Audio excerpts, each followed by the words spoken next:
Thank you, Dr. Benson, and thank you to MCA for organizing this forum. I'm actually a mere appetizer in the sense that I'm laying out the basic ingredients for today's talk in order for the other speakers to develop the theme further. I'll be walking you through, you can see the slides, which hopefully will come up soon. Here we go. The second slide, please. I'll walk you through the position of Islam under the Federal Constitution, and the other speakers will develop that further. Islamic criminal law under the Federal Constitution, what is hudud, why hudud, and hudud elsewhere, in particular Pakistan. Next slide. Now, what does our Federal Constitution say about the position of Islam? Simply this, Article 3, bracket 1 says, Islam is the religion of the Federation, and it also goes on to say other religions may be practiced in peace and harmony. Then Article 11 entrenches the freedom of religion. Now, when a group of men drafted the Federal Constitution under the name of the Reed Commission, this is what they had to say about Islam. And I quote, there was a universal agreement that if any such provision were inserted, it must be made clear that it would not in any way affect the civil rights of non-Muslims. In the memorandum submitted by the Alliance, precursor to BN, it was stated, religion of Malaysia shall be Islam, the observance of its principles shall not impose any disability on non-Muslim nationals professing and practicing their own religions, and shall not imply that the state is not a secular state. That is the foundation for the proposition that Malaysia is a secular state. And I'll say more about that later. Next slide, please. What I would regard as worrying development. This judge, Justice Muhammad Noor Abdullah, you may have come across his name. He retired as a Court of Appeal judge. He's also the chair of the Complaints Committee of MCA. He says this, Islam, I quote, Islam ialah agama bagi persekutuan, tapi agama lain boleh diamalkan dengan aman dan damai. Nothing controversial there, peace and harmony. Berbanding Islam adalah agama utama di antara agama-agama lain yang dianuti di negara ini. Islam bukan setara dengan agama lain, bukan duduk berganding bahu atau berdiri sama tegak. Ia duduk di atas. Ia berjalan dahulu, terletak di tempat medan dan suaranya lantang kedengaran. Islam ibarat pokok jati, tinggi, teguh, dan terampil. Now, this is probably the first of judicial decisions which appears to suggest the superiority of Islam. Then followed by the next case, the Allah case, where there were three separate decisions in the Court of Appeal. One of which, so far as it relates to Islam, Justice Apandi, who now sits in the Federal Court, says this, and I quote, the article places the religion of Islam at par with the other basic structures of the Constitution, as it is the third in the order of precedence of the articles that were within the confines of Part 1 of the Constitution. By that he meant, well, it's in Article 3. Therefore, by virtue of the fact that the word Islam appears in Article 3, prior to anything else in the Federal Constitution, that then suggests priority. Now, he does talk about the structure, the basic structure of the Constitution, and the other speakers will develop this theme further. Arguably, lawyers and scholars, even judges, will subscribe to the view that for our Federal Constitution, notwithstanding provisions for amendments to the Federal Constitution, and our Federal Constitution have been amended no less than 58 times. And that is just the amendment bill. We're not even talking about the actual provisions being amended within the bill 58 times. So the view is that there is a basic structure of the Federal Constitution which cannot be amended. For example, a constitutional monarchy, separation of powers, and so forth. Right? But you can see there from Chair Omar, from Saleh Abbas, what he has said about the position of Islam, how there's been a change in judicial thinking. Now, Islam itself, what more does the Federal Constitution say? Article 1211A, which was an amendment introduced by Mahathir in the early 90s, says that the civil courts have no jurisdiction in respect of matters within the jurisdiction of Sharia courts. In other words, they're very separate. Civil courts, you look after civil matters. Sharia court, you look after Sharia matters. But as we all know, in a similar forum last year, 2 years ago, we talked about unilateral conversion and how it falls in between the cracks into a land of no decision making, or worse, into a land where non-Muslim, notwithstanding the clear words of the Sharia law, are asked to appear in the Sharia courts if they want remedy. So even before I embark to talk about Islamic criminal law, even within Article 1211A, for personal matters, for family law matters, this dichotomy has already given rise to a lot of problems within our country. Then we have the state federal jurisdiction, all right, on the issue of criminal law. Right? List 2, 9th schedule of the Federal Constitution, refers to Islamic law and personal and family law of persons professing the religion of Islam. That comes within state jurisdiction. Islamic matters come within state jurisdiction, i.e. their personal law plus criminal law. Although it doesn't use the word criminal law, but that's how it's understood. Sharia court's jurisdiction then says that offences against the precepts of Islam under any written laws, except for offences conferred by federal law. And then examples would be drinking liquor, unlawful sexual relations, not fasting during the month of Ramadan. And this legislation is important. Sharia Courts Criminal Jurisdiction Act 1965, Section 2. It is this piece of legislation which Kelantan seeks to introduce a private member's bill to amend in order to enlarge their jurisdiction. Because it is here that prescribes the limits of Islamic criminal law, and that is that maximum 3 years jail, fine 5,000 ringgit, and 6 lashes. So the boundaries of punishment for Islamic criminal offences is prescribed by this legislation. Now, what is hudud? Hudud is a plural of had, then literal meaning, boundary or limit which separates and prevents one thing from intruding on another, fixed or specified punishment. I won't go too much into this because the other speakers will dwell on it, but let me walk you through the Kelantan legislation, which the Terengganu legislation is similar to. As you would or should know, the Kelantan legislation was introduced in the State Legislative Assembly in 1993. Terengganu was 2002, if I'm not wrong. Now, adultery, I don't think I need to explain what is adultery. Punishment, stoning to death for a married person, whipping of 100 lashes plus 1 year imprisonment for their married. Evidence required, 4 eyewitnesses to prove the act of adultery. All witnesses must be adult male Muslims of just character. Theft, first offense, amputation of the right hand. Second offense, amputation of the left foot. Third and subsequent imprisonment, in the opinion of the court, are likely to lead to repentance. So it's 1, 2. Third offense is slanderous accusation, 80 lashes of the whip, the accuser is unable to prove by 4 witnesses. Then highway robbery, death. Crucifixion if the robbery is accompanied by killing. Wine drinking, whipping, 40 lashes minimum, 80 lashes maximum. You need to have oral testimony of 2 persons. Then apostasy, which is a 6th offense. The punishment, you are given a chance to repent. If you are reluctant to repent, there's death penalty and forfeiture of his or her property, and so on. So these are the offences and punishment one would find in the Terengganu and Kelantan and Terengganu state statute books. But of course, they cannot be law yet, or cannot be law because of the Sharia criminal jurisdiction. Now, what is the rationale for Kelantan and Terengganu to introduce these laws into their statute books?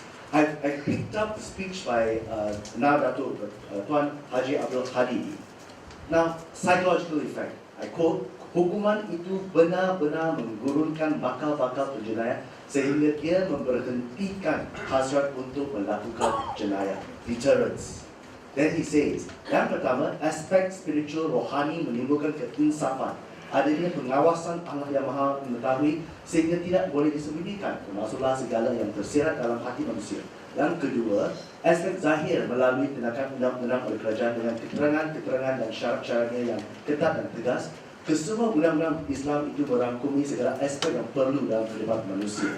Then, widely accepted by Muslims and non-Muslims, he says, I quote, kesemua undang-undang ini pernah dilaksanakan dengan cemerlangnya dan diterima bukan sahaja oleh orang-orang Islam, bahkan diterima juga oleh orang-orang yang bukan Islam yang meresai betapa baik kesannya. And then finally, undang-undang Islam ini telah mewujudkan keadilan, keamanan dan mutlak. I'll say more about this later. I will now go into, at a very basic level, 8 reasons why hudud is actually a legal and sociological impossibility.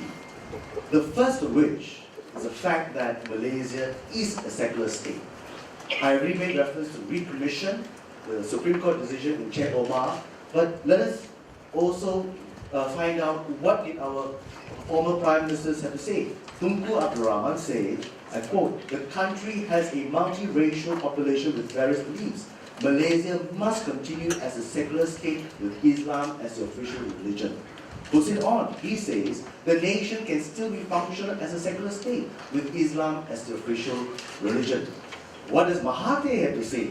And I quote this, if in a multiracial country like Malaysia, the Muslims had to have their hands amputated for theft and the non-Muslims did not, the result would be that Muslims who have lost their hand will be unable to compete with the non-Muslims. It must be emphasized that the government's attempt to inculcate Islamic values in the administration should not result in it becoming weak, passive, or chaotic.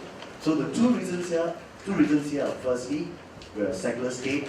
Secondly, equality before the law, and that is entrenched in Article 8. Third reason, the federal state division. I won't read this, but in essence, criminal law and procedure and administration of justice falls and lies in control and the hand of the federal government.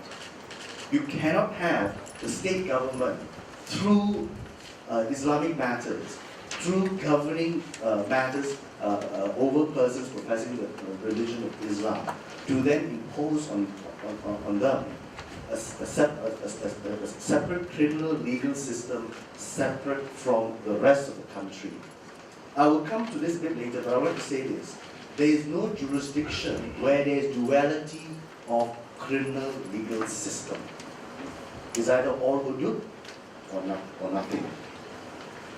The countries which have hudud, Sudan, Saudi Arabia, Afghanistan, Iran, Iraq, Pakistan, these countries, it's all hudud applicable to everybody. Nigeria, they have the 11 or 12 northern states which apply it. And in those northern states, the majority are Muslims, but it is also applicable to non-Muslims, but there are problems in those states in Nigeria. And I'll talk a little bit more about that later. And Pakistan and Sudan are the two countries I'll talk about as under hudud elsewhere. So you have here, because of the federal state divide of powers and jurisdictions, the legal impossibility for hudud to be introduced. I now come to the application of procedural laws.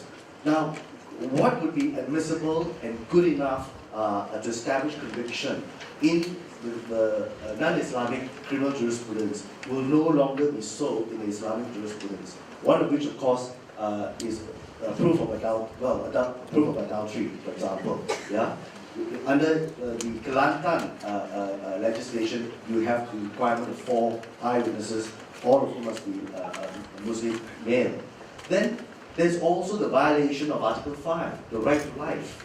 And lawyers would argue that right to life includes the right not to be subject to torture, inhumane or degrading treatment or punishment. And I'll develop that a bit more later.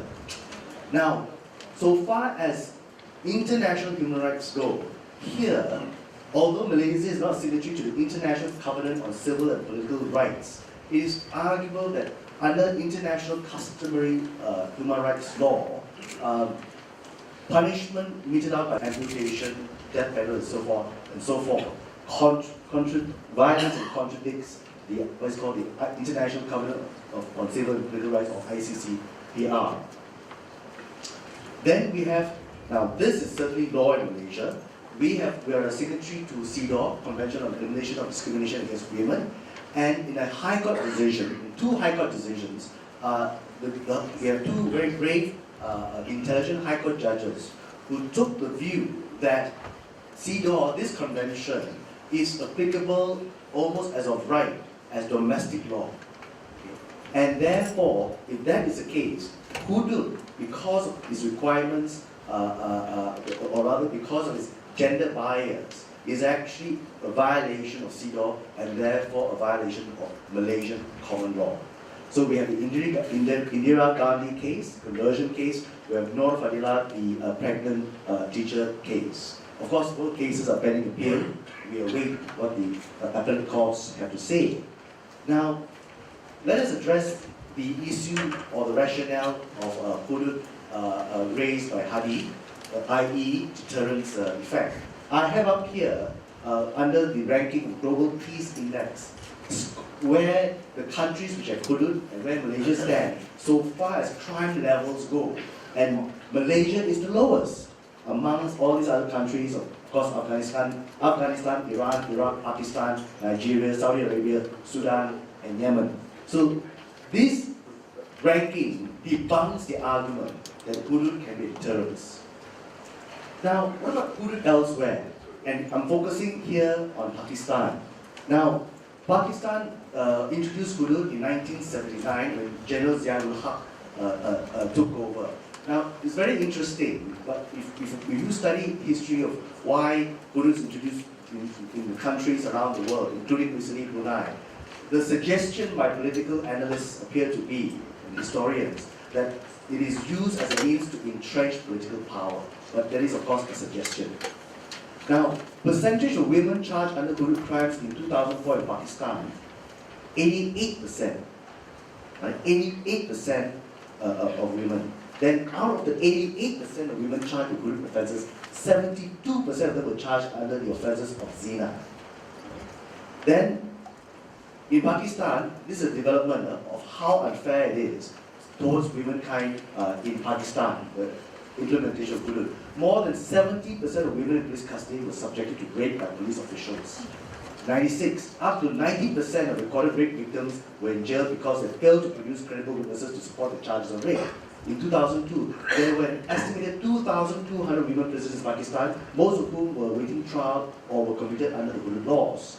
Then, in 2006, their own High Commission, Human Rights Commission statistics, women aged over 70 years to girls as young as 11 have been imprisoned on charges of zina. Each year, over 1,500 cases were registered against women.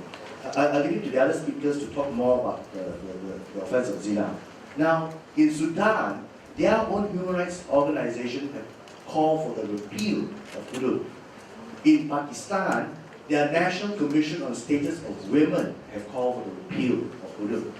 The Pakistan Women Lawyers Association have also called for a repeal of hudud. Now, one of the arguments out there, and this is my eighth and final argument, which the press has reported on but not developed much in the public discourse, is the position of Sabah and Sarawak. Now, a lot of people think Sabah and Sarawak is just another state in the Federation. No. They are considered special so far on an equal standing to Peninsula as opposed to just merely a state. Now, you would have come across the 18 and 20 point agreement, and you're wondering, what is this document?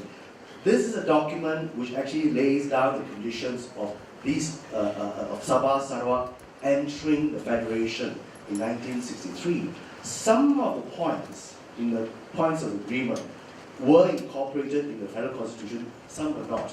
Now, depending on the lawyer or legal scholar you speak to, some will say these two documents are of zero legal effect. Some will say they are of some legal significance, useful in the interpretation of the federal constitution. So let us now take a position useful in the interpretation of the federal constitution. But if you speak to any Sabahan or Sarawakian, they will say it is of great legal effect. Essentially, point 1 says, while there was no objection to Islam being the national religion of Malaysia, there should be no state religion in Sabah or Sarawak, and the provisions relating to Islam in the present constitution of Malaya should not apply to Sabah, Sarawak. Then we have Article 161E of our federal constitution. Bracket 2, no amendment shall be made to the constitution without the concurrence of the Yang di-Pertua Negeri of the state of Sabah or Sarawak, and these are the matters: religion in the state, the use in the state or in parliament of any language or special treatment of natives of the state. So these are the 8 reasons why the hudud is a legal and sociological impossibility for Malaysia. And now I will leave it to the other speakers to develop some of these themes further. Thank you.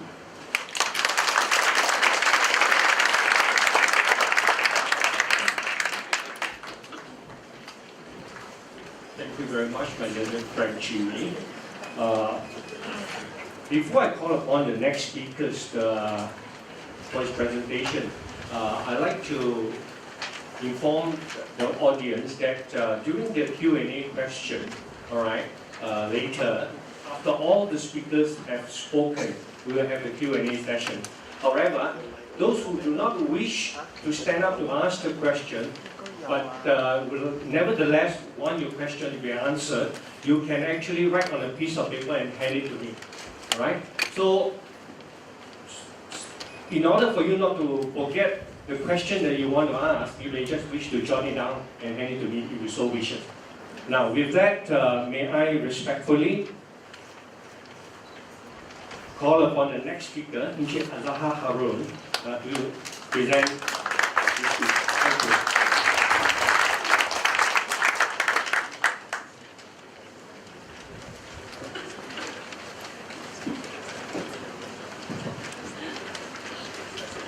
Thank you very much, Dr. Tansen.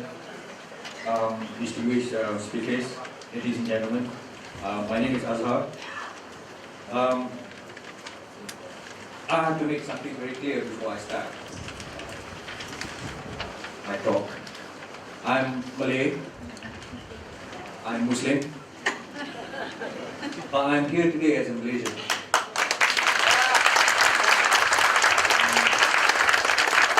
I have to make that clear. I have to make that clear because I think the discourse or debate on hudud in Malaysia has been hijacked by religionists and has been hijacked by on religionist ground. The rhetoric nowadays when we talk about hudud is that non-Muslims do not have any right to talk about hudud because you all are non-Muslim. Hudud don't apply to non-Muslim.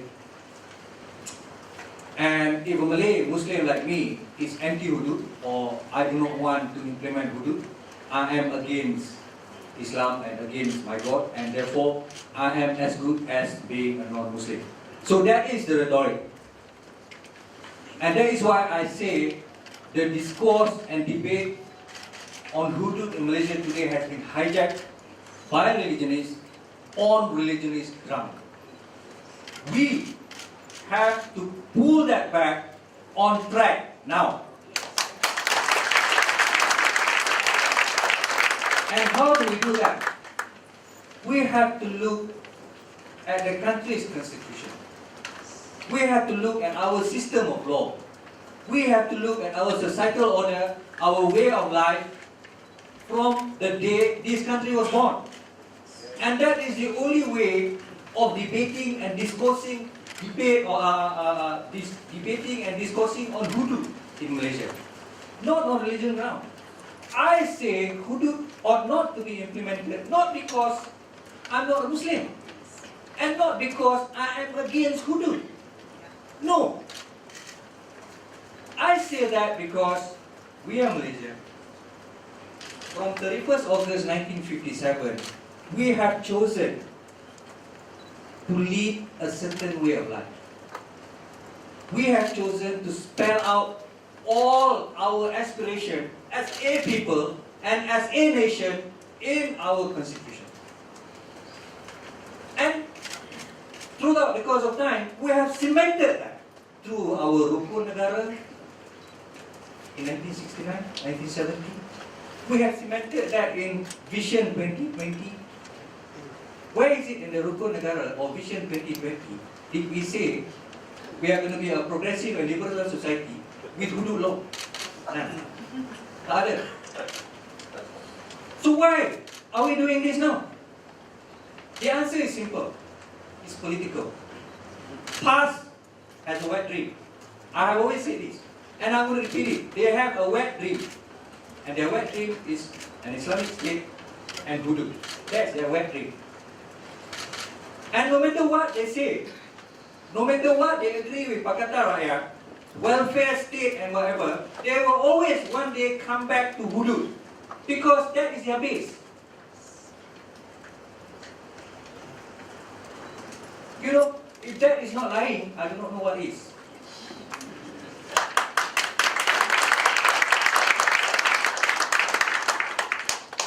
So, we are used to this way of life. We have our system of law, our administration of justice, our administration of criminal justice. When Tun Dr. Mahathir, in all his wisdom, or the lack of it, introduced the parallel jurisdiction between Sharia court and the High Court, he never foresee the problem that he was going to create. All the conversion problems, the marital problems, the forced conversion of children problem, and the conflict which arise from all those problems. Now the High Court do not know what to do. The Sharia court impose their will even on non-Muslim, and now their suggestion to say that we say that non-Muslim should go to the Sharia court. All these things were not thought through. Can we all imagine if we introduce hudud, what will occur in 15 years' time? Just now at lunch, I posed one question. To those of you who believe hudud don't apply to you, I just posing this question. A and B are Chinese. They have got a daughter. A Malay Muslim guy murdered the daughter. He was charged in the Sharia court under hudud. He offered 3 million blood money.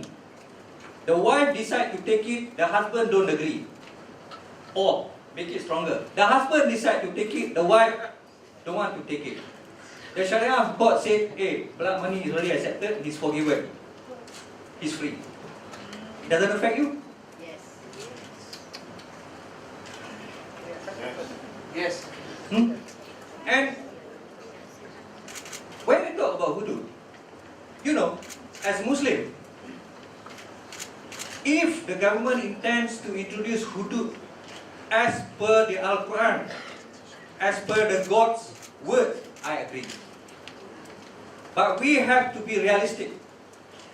We have to be prepared to face reality, i.e., 99% of the criminal will be free. That is the true jurisprudential Islam, insofar as Sharia, insofar as hudud is concerned. 4 reliable witnesses. The witnesses will be on trial. If I prove the witness have in the past lied once, it's evident I have got no credibility. I'm a lawyer. It makes my life far easier under hudud. But if you follow hudud, yeah, the Kelantan and Terengganu enactment, alcohol consumption falls under the enactment. The Quran never say anything about that.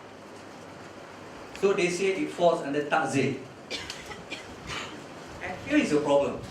99% of the so-called hudud law imposed in Pakistan, in Brunei, and in the Terengganu state enactment, and the Kelantan state enactment, and elsewhere, are all ta'zir. And these ta'zir have been formulated by ulama 1,000 years ago. Why don't we do ta'zir now? Under hudud, in the Quran, there are only 5. by qisas, which says if someone murders someone else, and if he is not forgiven by the family, or if his blood money is not accepted, that murder is punishable by death. Number one. Number two, sex between unmarried people. That's good. But the penalty is not stoning. The penalty is 100 lashes. In the Quran. Where does the stoning come from? Ta'zim. Hadith. Ulama seruling. Yeah? And the way the caning was done in those days is not like our caning in the prison, you know. I cannot raise the rotan more than my shoulder. One of the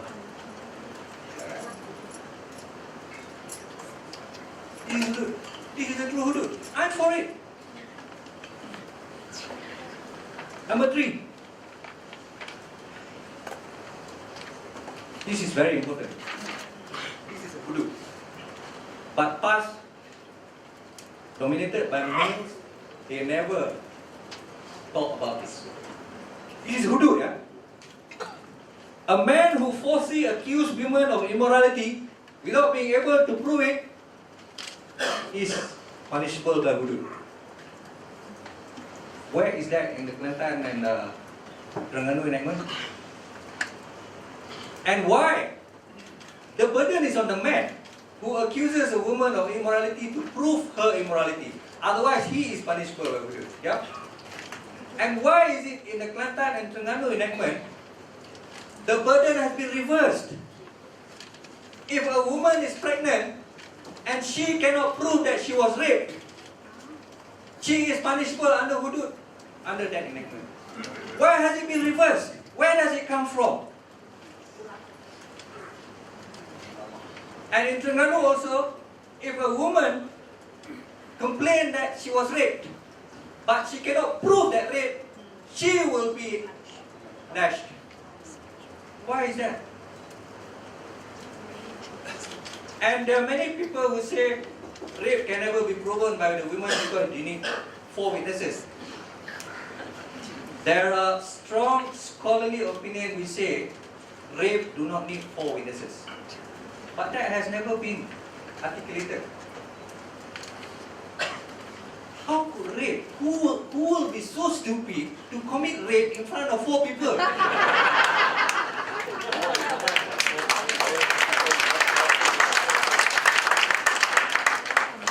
So because of all this concealment, hudud has been portrayed in such a bad light. Non-Muslim will ask, how come a rape 4 witnesses? But the scholarly opinion which say rape do not need 4 witnesses have never been highlighted. I'm highlighting it to you today. So, the next hudud is highway robbery. Highway robbery is hudud. Highway robbery. And the last one is theft. But there are, all these things have been thought over, and there have been scholarly opinion, like theft. Theft of edibles is not hudud. And the theft must be done in stealth. In stealth, meaning snatch theft is not in theft. It's not in stealth, so that's not hudud. It must be done in stealth. So meaning, I go and curi-curi, stay somebody, nobody knows. Okay, but then there wouldn't be any 4 witnesses. You know, so all these things you must think about it. And there is no hudud for robbery in the house. No, that would fall under ta'zir. Yeah. Why highway robbery? Because those days, highway robbery, the caravan, the merchant caravan, were widespread. There were no banks to rob. So there wasn't any hudud for robbing a bank. So that will come, of course, under ta'zir. Yeah?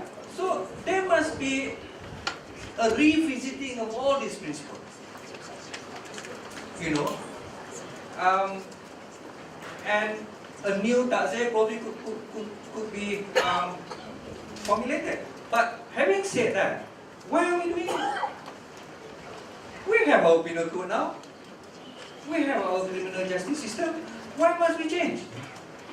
Why? Because all the religion, on religion, every state have authority. So do we want to have 12 Sharia court, 12 Attorney General chambers, 12 police force? Because you have to have investigative powers. Our current police force do not have investigative powers over Sharia. So you have to have 12 police forces, 12 prosecution chambers, okay, and probably 12 ways of appointing judges and training lawyers. And what about Article 8, equality before the law? And what about our history? Our history. Chiwi has articulated on the history behind Article 3, Islam being the religion of the Federation. Let me just expand that a bit. Initially, Islam being the religion of the Federation, the Reid Commission did not put in the Constitution. And you know why? Because the rulers did not want it. Our rulers did not want it. And this was the report. The majority of us think that it is best to leave the matter on this basis, looking to the fact that Council for the Rulers said to us, it is their Highnesses' considered view that it would not be desirable to insert that in our Constitution. But later, the rulers relented and said, okay to put that in the Constitution. One of the member of the Reid Commission, Justice Abdul Hamid from Pakistan, he said in his report, around the world, he said, there are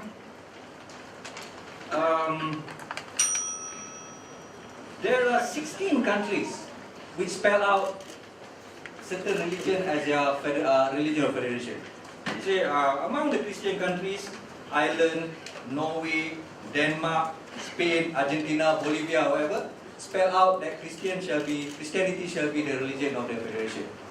But it doesn't mean that they are a Christian country. They are still a secular country. So why not Malaysia? We just put it in. But it means that Malaysia is still a secular country. Then what happened was, the alliance apparently agreed to this insertion.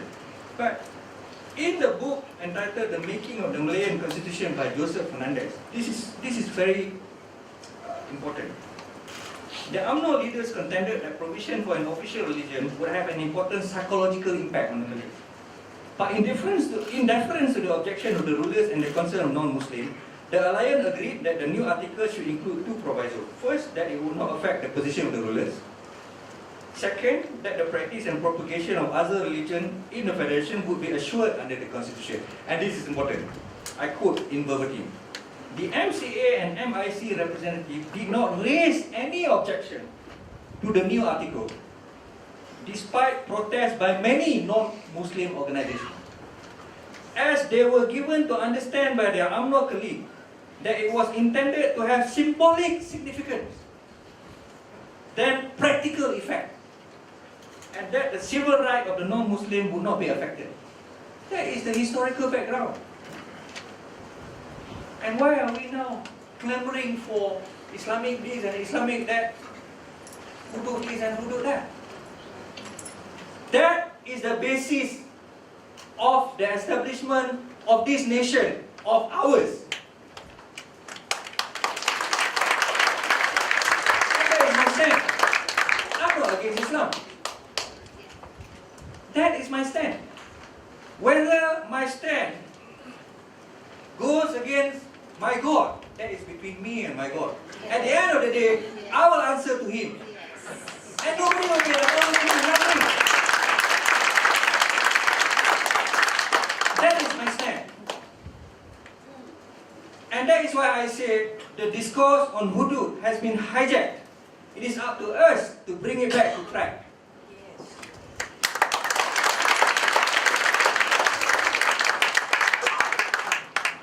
I have been called a cafe many times. I couldn't be bothered. You know, because whatever I do is for myself. At the end of the day, when I die, 6 feet in the ground, nobody is going to be around with me. Nobody. Not PAS, not UMNO, not MCA, not IMC. None. Okay. And if we read the handset of the British Parliament while debating the Independence of Malaya Act 1957, they are all saying the insertion of this article does not mean that Malaysia is not a secular state. And when at the end of the day, that provision was inserted, Article 3, it was thought that the Reid Commission might felt a bit slighted because they recommended for the non-insertion. Yeah. So in any way, in an effort to mollify the Reid Commission, the Colonial Secretary, Lennox Boyd, wrote to Lord Reid a letter dated 31st May 1957. He offered tribute and gratitude to the remarkable work done by the Reid Commission. And this is what inter alia stated in that letter. The rulers, as you know, changed their tune about Islam, and they and the government presented a united front in favor of making Islam a state religion, even though Malaya is to be a secular state. That is what history tells us. So we've got to bring this back on track so that we are not lost in all this rhetoric. That is all I wish to say. Thank you very much.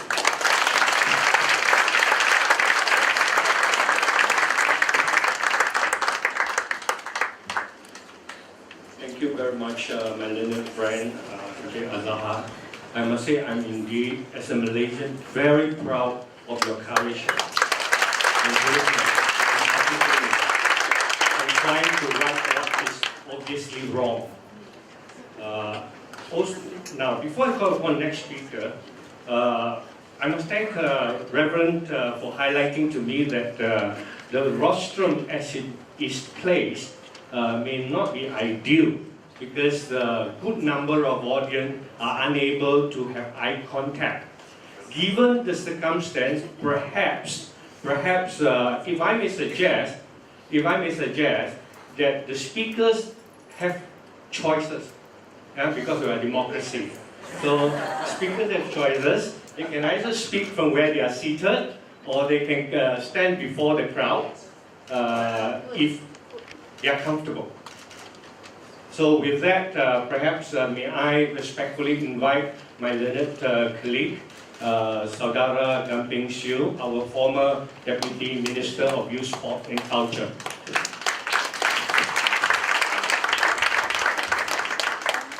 Thank you, Dr. Benson, and thanks to the organizers and Dr. Tiong Lok, Dr. Lian Ke, and Dr. Lei Chuan to give this forum possible. And first and foremost, I think we have a living example today. Educated, legal scholar, who speaks his mind as a Muslim, Mr. Azhar. We give him a round. Thank you.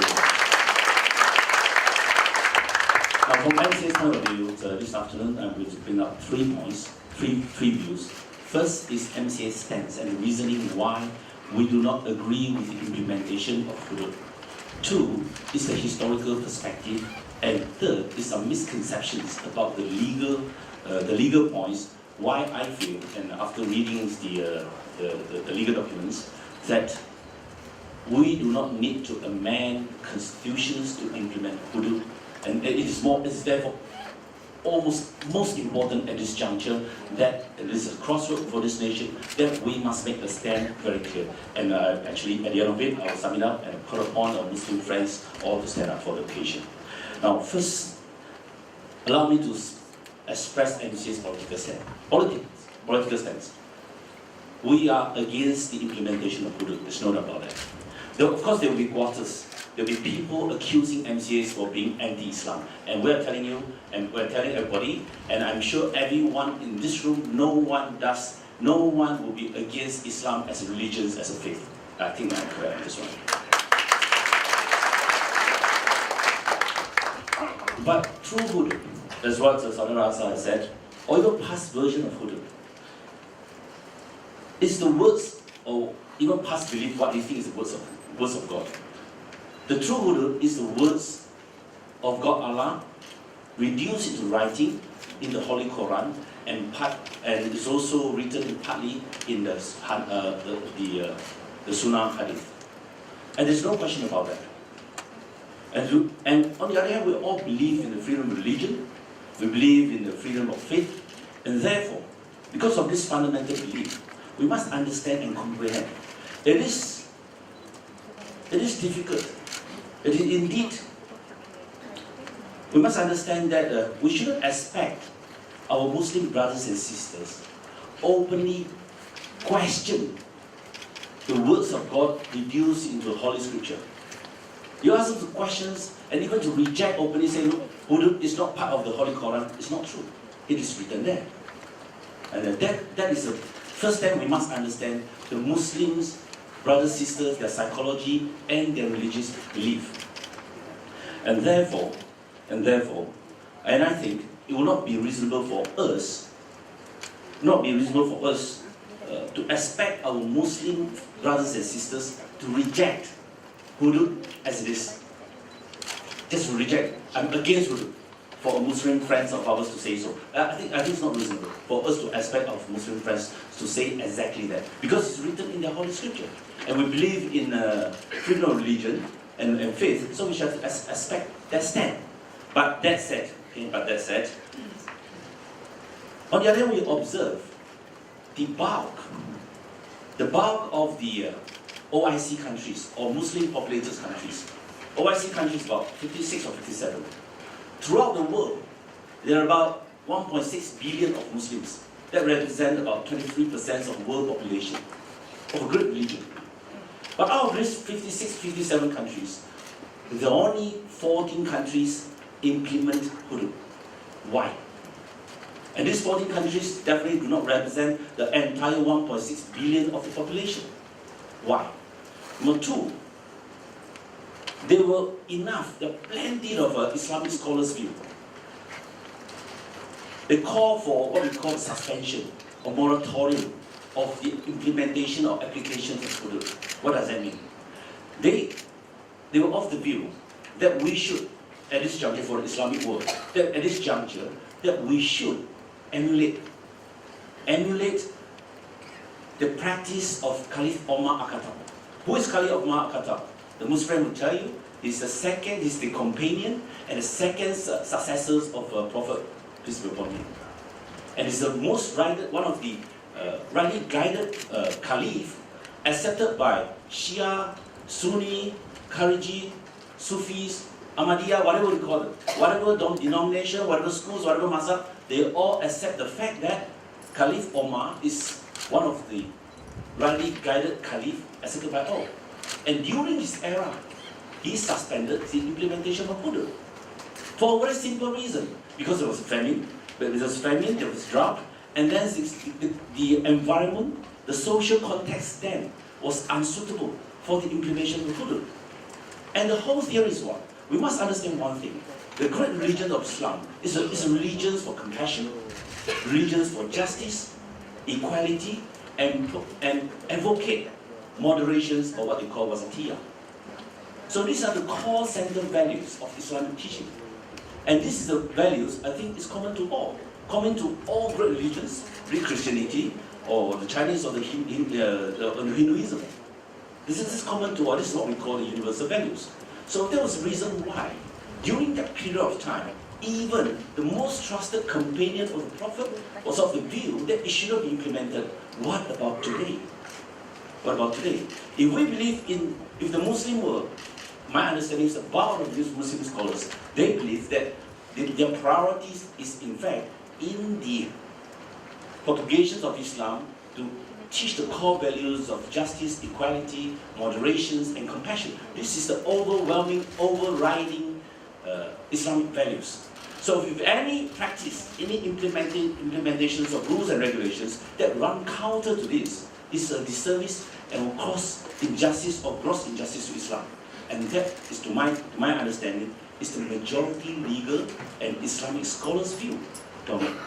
Domestic, I'm not very sure, maybe Azhar is stand guided, but internationally, that is the popular and the trend. Now, ladies and gentlemen, from MCA point of view, we do feel, we agree with the fact that at this juncture, the contemporary era, present social context, the implementation of hudud is not suitable. As simple as that. Much as we respect our Muslim friends that they do agree, they do believe, they do know that the hudud is the words written down in the Holy Quran and Parallel Sunnah, and whatever version. And of course, past versions to me is a twisted version. But be that as may, but in this era, from MCA points of view, it is simply not suitable to apply. Now, one of the reasons is, in Islamic teaching, as my understanding is, they are looking for a just society. But given the current world trend, not only in Malaysia, the world over, it's all the same. You have people who are privileged, who are not subject to laws, who enjoy extra advantages, or even immunity. You have wide gap of income distribution, wealth and income distribution. You have illiteracy. Your people are not educated. Across the sections in the society, all society in the world now, the gap of rich people and people who are still trapped under poverty trap, who are still, in the poverty trap. So a society of this nature, according to the Islamic scholars, as far as I understand, hudud should not be applied.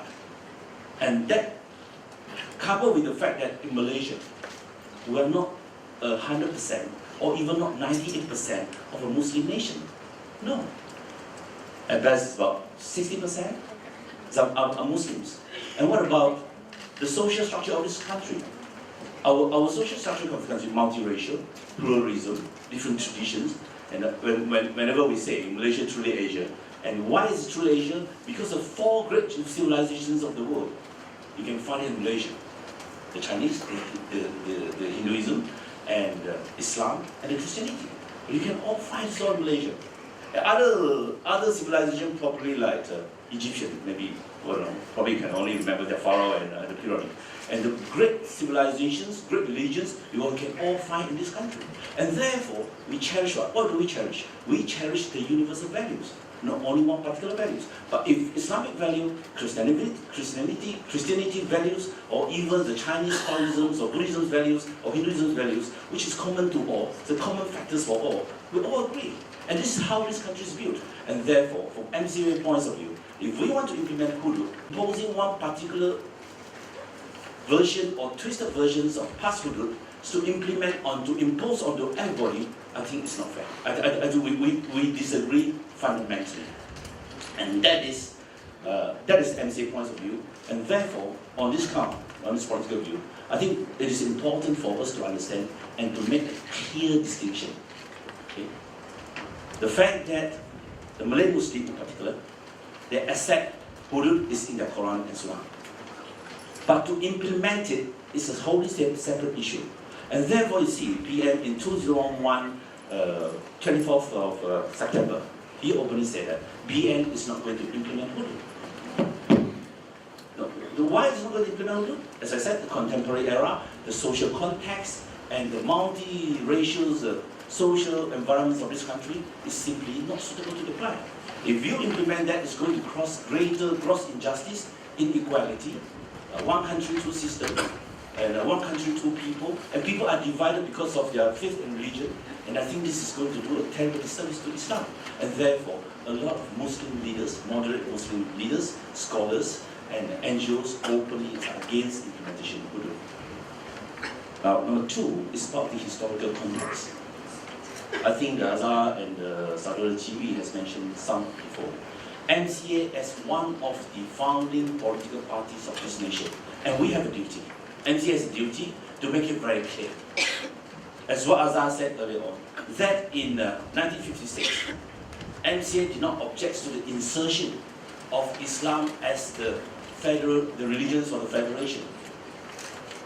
We did not object, but we were looking back on the historic documents. I even talked to Professor Joseph Fernandez personally. He told me he did his research. Where he got all his original documents? From MCA. Basement 2, he told me. He got all the original documents from MCA to do his research, and he came up with publication. And throughout the historical events leading to the formation of this country, Greek commissions, the working paper, the declassified colonial documents, and the working committee meetings, and the alliance report, and Greece report, of course, and after that the cohort reports in the formations of Malaysia, Malaysia. All this was discussed time and again. When the bill was presented, the constitutional bill was presented in 1957 in the parliament, as the legislature in Malaysia then, it was openly said from the alliance. Even Tun Tan Siew Sin, representing alliance, openly endorsed and second the bill of constitution bill, and there was no amendments to the constitution bill then, and it was made very clear. Malaysia is going to remain a secular nation.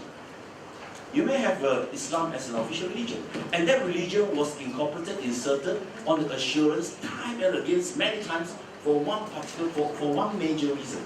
What was the reason? It was inserted for ceremonial and ritual reason. It's just like British. When the Parliament convened the new session, then someone will carry a lot of ceremony will be going on, and then the Queen will come in, and then will pray to the God. So it's for ritual and ceremonial purpose. It's just like when our Parliament was to convene, and the session was to convene, and therefore there was some ceremony. Marching in, carrying some things and all that. And that is the ceremonial reasons why, one of the major reasons why Islam was inserted for that reason. And there was assurance. And what Zahra mentioned just now about justice, Pakistani injustice, when he prepared the recognition. Initially, he said it shouldn't be inserted in. Later, he put in, probably after some research. He was a Muslim. He said this insertion of Islam as the religions for the federation is the exact word, innocuous, harmless, innocuous. There's no practical substance in the insertion of that. And so that is something, the historical developments over the year. Malaysia is a secular nation, and there's no question about that. But of course, we do understand. There are people, there are even some jurists or legal scholars, even some religious people try to rewrite our constitution. In the current cases, civil cases about the Indira Gandhi, for example, or some other cases that I represented parties to on an amicus curiae basis, is to present MCA points of view. And that's this nation. The basic structure has always been secular. Even Mahathir, when in 2001, in Gerakan's AGM, he openly said, he pronounced that Malaysia is Negara Islam. The question of Negara Islam, we have to make it very clear. Tun Ling at that time, and there are people who said MCA never object, I think that's nonsense. That's bullshit. Tun Ling at that time make it very clear. There's a huge difference between what we understand as a Negara Islam, as a social reality, because they are populated with Muslim, and Islamic theocracy as a political structure. This is a huge difference. Even for that matter, when Tun Mahathir pronounced it, Nik Aziz comment very simple. Nik Aziz comment. You can call a book borrower. Book borrower is a those construction site, book borrowers to carry things. You can call it a Mercedes if you want, but Malaysia is a circular country. And this is what Nik Aziz saying. He was saying that Tun Mahathir was misleading. So, in other words, the substance, the actual fact of this country, the content is still circular in nature. And the circular institution is what we have now. And of course, we have the state constitutions giving in the family matters, inheritance matters, and some Islamic faith issues to be handled by the Sharia court. But even then, that is a creation of the constitution, a creation of the federal law. And that one, I think some of the learned counsellors will explain to you all later. Now, finally, is their views about to amend the federal constitutions to implement the law. I think we have to question two things. First, there's a movement which says, very simple, we don't need to amend constitution which requires 2/3 legislators' consent. No. All we need to do is we pass a federal law by simple majority, increase or enhance the criminal jurisdictions of Sharia court. Okay. Where I think that can probably go through. If that was to go through, of course we can challenge. This is against Article 8, equality provisions of federal constitution. We can say this is against the article, the right to life article, and all. You can challenge that. 3 years, 5 years, 10 years in the federal court, and step by step going all up. Challenge a legislative decision, and this is going to be difficult. Number two is I think it's the simplest and easiest is the hukum, the punishment, the criminal punishments of amputation, stoning, whatever that may be.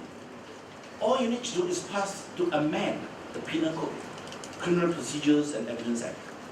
And whether again that runs counter to contravene the federal constitution is a different issue. All you need to do is okay, now theft punishable by how many years and plus how many what sort of fine. Okay, now we pass a law to incorporate amputation as part of the punishment. Can't that be done? That I don't think it requires to amend the constitution.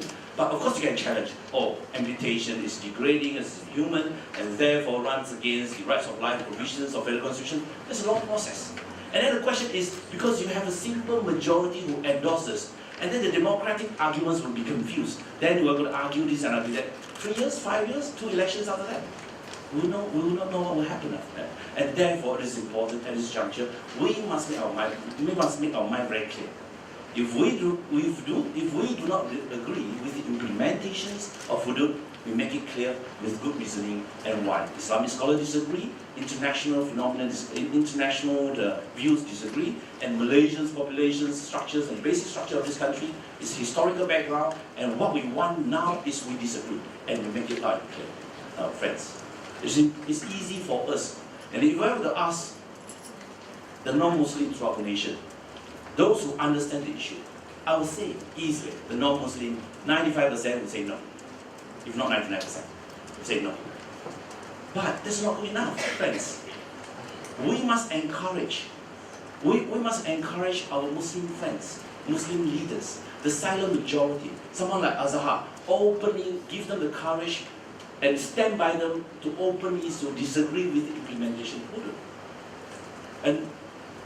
And to quote what Prophet Muhammad, peace be upon him, used to say, that if the mountain doesn't come to you, please walk to the mountain. And I think at this juncture, at this historical juncture, that not only MCA, all the people, the non-Muslim, if you have Muslim friends, please reach out to them and hope that they can agree with us and they stand up and for the sake of this nation, for the sake of for the long-term national interests of this nation.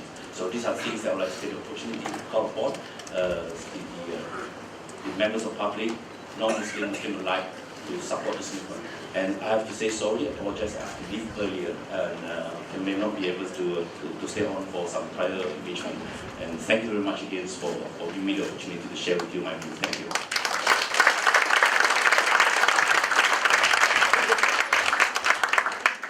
Thank you very much, Madam Franklin Shiu. Now we have, now is Dato' Ambiga's turn.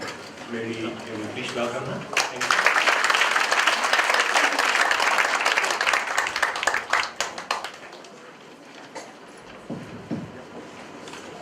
Yeah, I have slide. Yeah, thank you.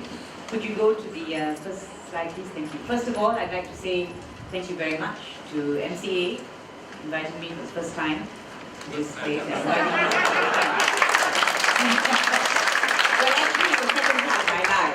I lied. It's the second time. I was invited just prior to the elections to speak. Anyway, I'm not sure I will get another invitation. So you will have to bear with what I'm going to say. Now, we know that hudud has now been, the proposal, the private member's bill, has now been referred to a technical committee. This is by agreement, etc., etc. Now, what concerns me about that is that both UMNO and PAS appear to have a consensus. I can understand that's PAS' position. I'm surprised that it's UMNO's position. That bill has passed the constitutional test. You only send it to a technical committee to work out details. I want to know whether they have asked the primary question, both of them, whether this legislation offends the Constitution. Now, this is Article 4 of the Federal Constitution. As we all know, it is the supreme law of the land, and any law passed after Merdeka Day which is inconsistent with this Constitution shall, to the extent of the inconsistency, be void. Now, that means this Constitution prevails over all laws. All laws to our Constitution. If it offends anything in the Constitution, it can be declared null and void by the courts. Now, next slide, please. This is what is called the basic structure. You will come across this term very often in this discussion about hudud, and it is very important that you understand what it is. A basic structure is certain basic features of the Constitution that can never be changed, even if you get 2/3 majority. All right? For example, tomorrow, can you, with 2/3 majority, decide we don't want a parliament? You can never do it, even if you have 2/3 majority in the House. Can you, tomorrow, with a 2/3 majority, say Islam is no longer the religion of the Federation? You can never do it. That's another basic feature of our Constitution. So there are certain basic features you can never change, even if you get unanimous agreement. That's what basic structure means. And our structure is basically along the Westminster model. You have your separation of powers, Parliament, etc., judiciary, executive, and it works. And it's worked for more than 50 years. And we don't want this Constitution changed after it has worked so well for us for so many years. Now, the Constitution is secular. You've heard that from the lawyers earlier on. I think that is settled. Everybody thinks secular is a bad word. Why? Secular is a good word. Secular means everybody's rights are protected. In India, the Hindu party has just won the elections. And I can tell you, the minority religious communities, including the Muslims, will be very happy that India is a secular country. Because everybody's rights will be protected. And that's the strength of a secular constitution. But nevertheless, that is our Constitution. It works on the Westminster model, it worked for us so far, and the question is, will hudud change that basic structure? In my opinion, as a lawyer, I say yes. It most certainly will change the basic structure of our Constitution. Could I have the next?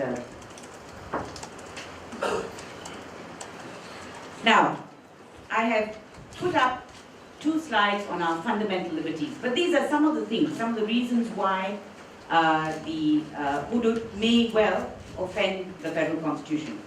Now, no person shall be deprived of his life or personal liberty save in accordance with law. That is one of them. So, as Chiwi has already pointed out, you can only have one criminal justice system.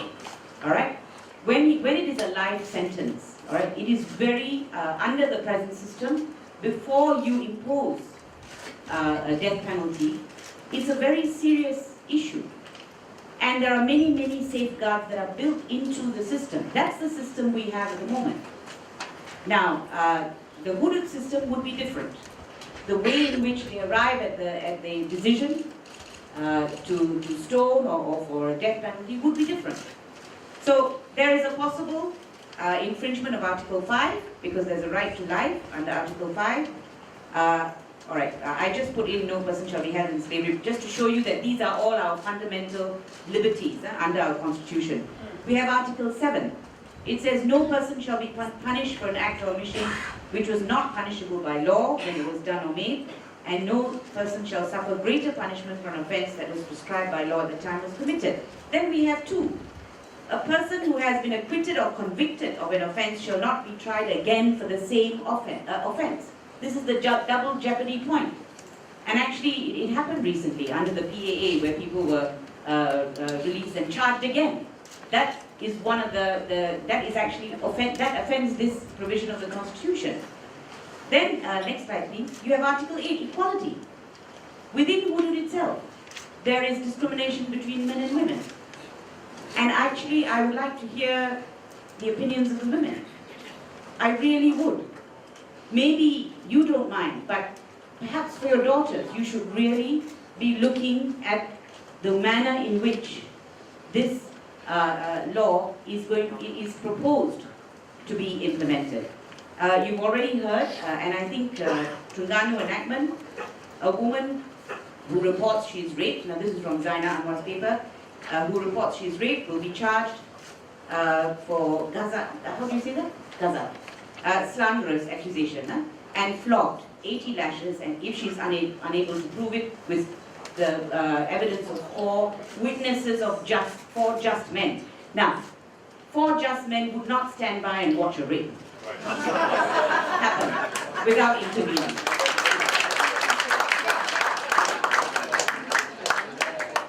Now then, an unmarried woman who is pregnant is assumed to have committed zina, and in fact, of course, a woman cannot be called as a witness.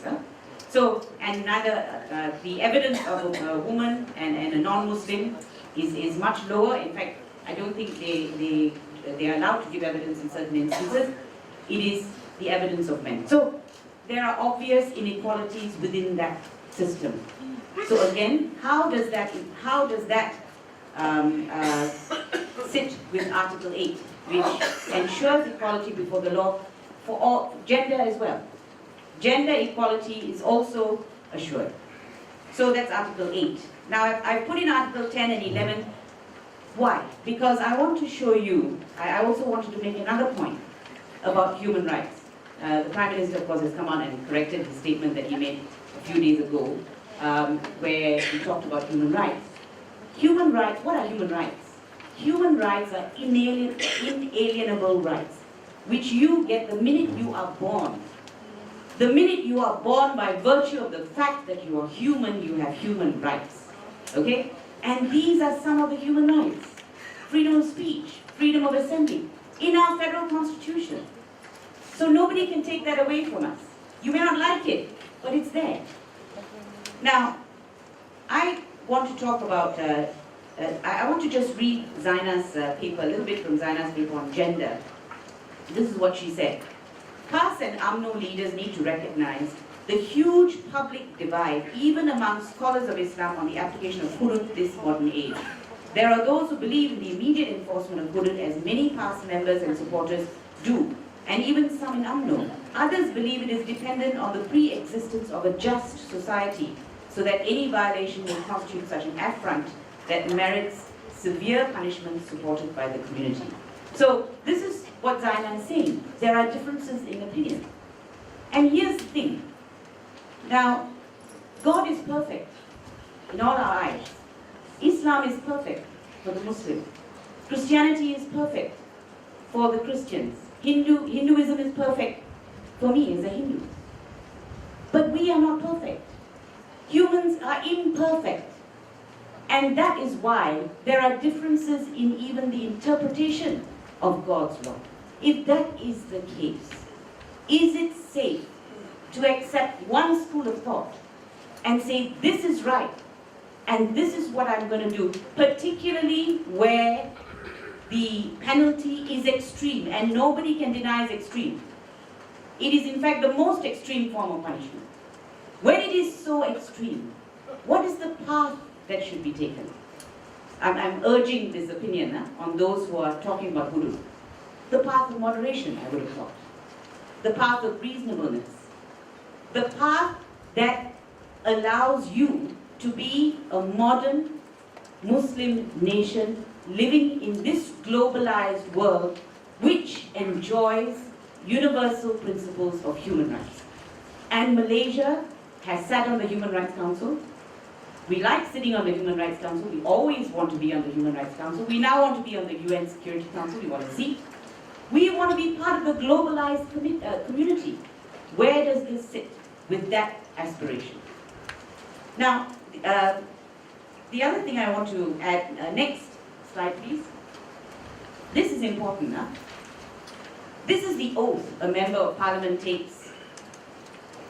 And I read, I having been elected, etc., etc., I do solemnly swear or affirm that I will faithfully discharge my duties as such to the best of my ability, that I will bear true faith and allegiance to Malaysia, and these are the key words, will preserve, protect, and defend the Constitution. Every MP, past MPs included, UMNO MPs included, have taken this oath of allegiance. They have taken an oath to defend this secular Constitution. They cannot go back on that oath. That is the oath of Parliament taken to defend the Constitution. That is their responsibility to the people. Now, this is where I want to talk about the role of parliamentarians for a minute. And I want to talk about defending the Constitution. And I want to say that we are in this position that we are today because the Constitution has not been defended enough in the past. Go back to 1988 crisis. That was an assault on a key institution under the federal Constitution. What did MCA say then? What did MIC say then? What did all of us do then? I know that lawyers did well. We were the only ones saying this is going to cause a problem. And every time there is an assault on the Constitution, I guarantee you we live to regret it. And we are living to regret that today. You know it. You know, you can see it. You can see what is happening. Now, and the Election Commission, sorry. This is why I will not be invited again. The Election Commission. We all know the elections are flawed. MCA knows it, we know it. MCA knows we know it, we know MCA knows it. MIC knows it. The whole country knows it. Alright? Yet, you choose to allow this Election Commission to run a flawed election. That's an assault on the Constitution, let me tell you that. Because the Election Commission is appointed under the federal Constitution. They have a duty to, and they have to behave in a manner as to enjoy public confidence. We allowed that to pass. We have allowed many things to pass. Today, and now you can make a difference. As we speak, charges are brought against only the opposition for sedition, non-stop. Every week I read there's another opposition member of parliament. Will MCA speak up against it? Because I'll tell you why. It is an assault on our parliamentary democracy. You beat them at the polls if you want. You don't beat them this way. You don't decimate the opposition. You have 153 seats, for goodness sakes. This is not the way to run your parliamentary democracy. And I'll tell you what it means. It means you have no respect for a voter's right to choose their member of parliament. That's what it means. That's why it is an assault on our parliamentary democracy. It undermines our federal constitution. That's my rant, okay? I will stop with that rant. But the reason I'm saying I'm passionate about it because I lived through that time. Chiwi will remember, 1988, we were begging the public to stand with the bar, to say this we will regret in the future. Don't let this happen. But everyone was silent because we were doing well, we were rich. A lot of people were not interested. But now they're saying, oh my goodness me, what's happening, you know? That's why I'm telling you, if we act on principle every single time, we will never go wrong. My appeal to all of you as MPs, I'm not only talking to MCA, I mean, MIC has got permanent laryngitis, except for perhaps Vale Pari and a few others, okay? You are not there as our MPs to be silent, for goodness sake. I'm begging you, from now, please act on principle. If you see an assault on the Constitution, do something. But I'm very happy MCA has taken this stand, this bold stand of talking about hudud.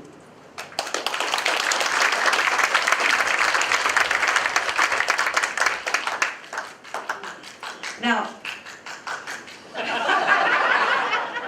next slide. We do know that there are several countries in the world where hudud is enforced. All right? Now, because I only have 5 minutes, I'm going to move on. The next slide, you know this saying by Niyamola, right? First they came for the socialists, I didn't speak because I was not a socialist.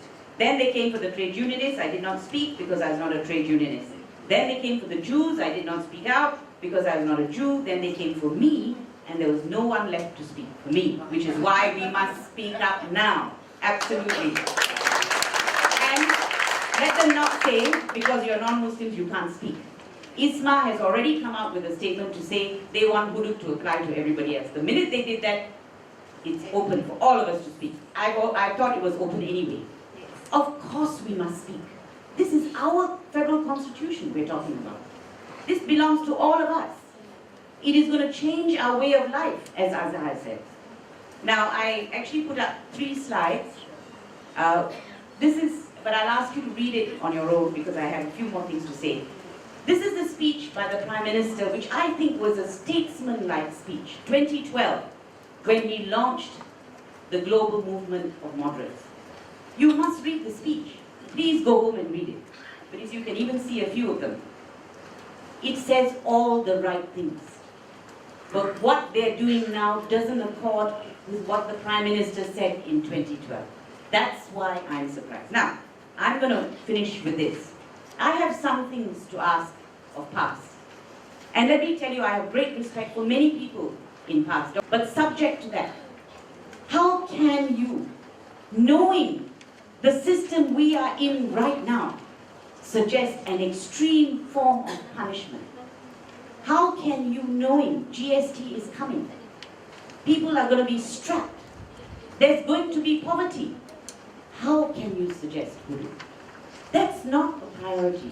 We are such a divided nation today, divided on race and religion only because of a few loud voices, let me tell you. That should be our priority, uniting the nation. And there is no doubt hudud is divisive. It will divide the nation. You can't run away from it. And that is not what we need now. Now this is what I'm going to ask PAS if I saw them, and I'm sure they will hear me out.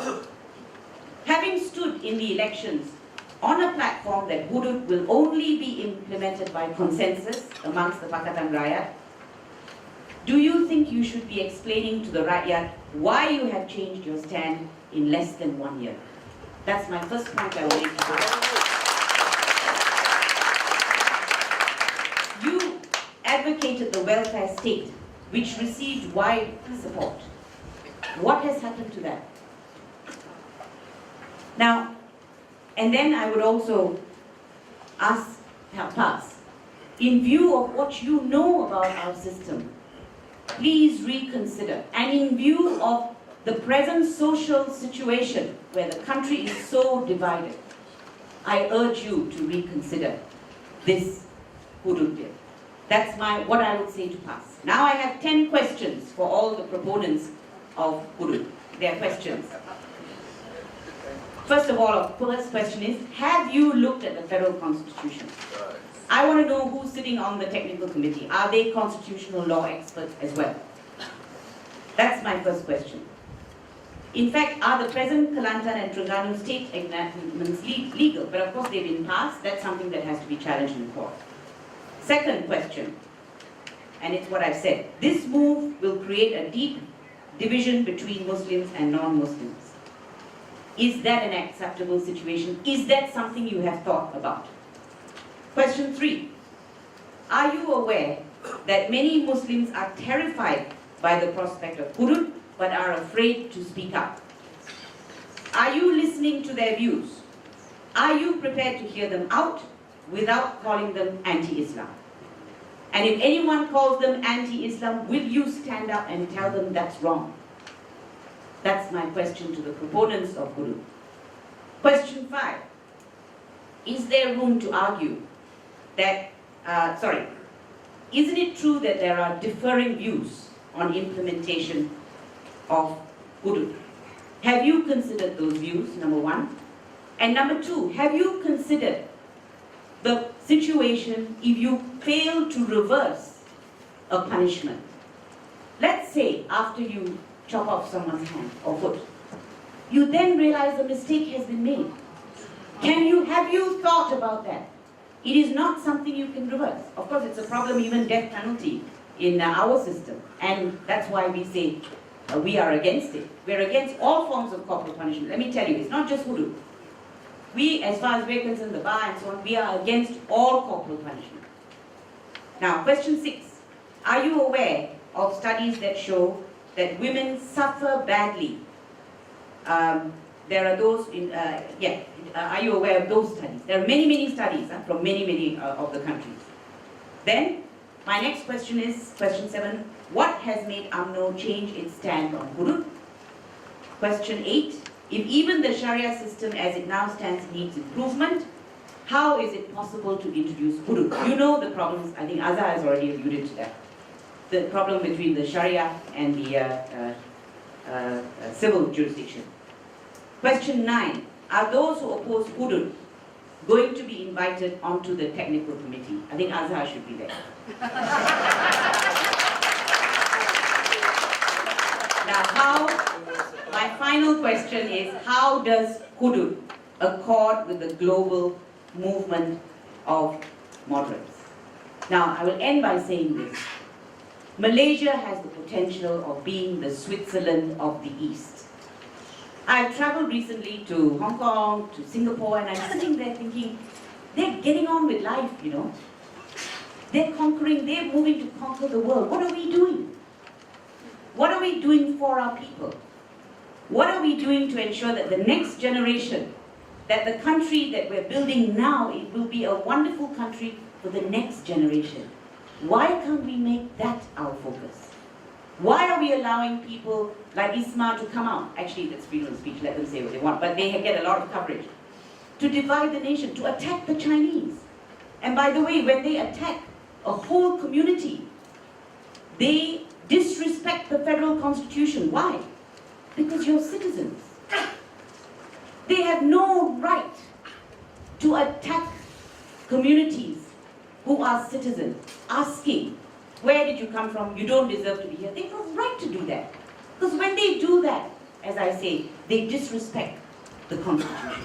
That's why the Constitution is so very important, and we must always defend it. Because with the federal Constitution, we are assured, if we follow it, we are assured of a peaceful and harmonious existence in this country that we love. Thank you.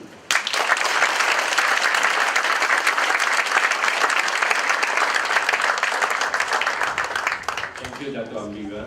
I must say I salute you for your courage, your passion, your determination to right what is obviously wrong and trying to make our country a better place for us to live in and for our future generation. If there's any comfort to you or encouragement to you, I would like to say to you that I volunteer in MCA is to try to work from within such that we can actually achieve our vision of living harmoniously together since independence. All the lawyers have spoken. Right, we shall now turn to Dr. An Chu Hong, who is also given 15 plus 5 minutes. Dr. Ang, please.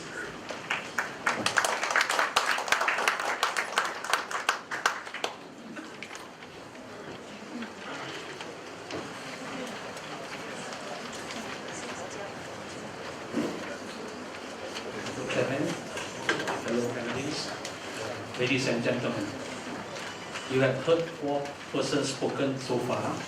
They are all lawyers. I'm not a lawyer. I'm an engineer. But I'm here today not as an engineer, but as a man in the business of religion. Because I can't say I'm a religious man, So I say I'm a man in the business of religion. It's a big business nowadays, you know. I have only 4 points to make. And the last point will be on the Buddhist views on the criminal justice, which I will spend a bit more time. So I will just make the first 3 points first. Point number 1 is that every citizen must have the right to comment on the proposed hudud. To me, it is fascism if you are trying to implement a public policy and tell others to shut up. You see, in the wake of the proposed hudud law, we heard voices telling us that if you are a Muslim, you cannot oppose. And if you are non-Muslim, it's none of your affairs. You cannot speak up. But I want to say, when you make a law is a public policy.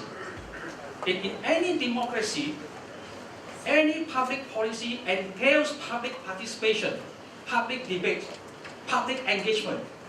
This is a public affair. So as long as you want to table it as a bill, you must be prepared to face the public. Don't shut us up.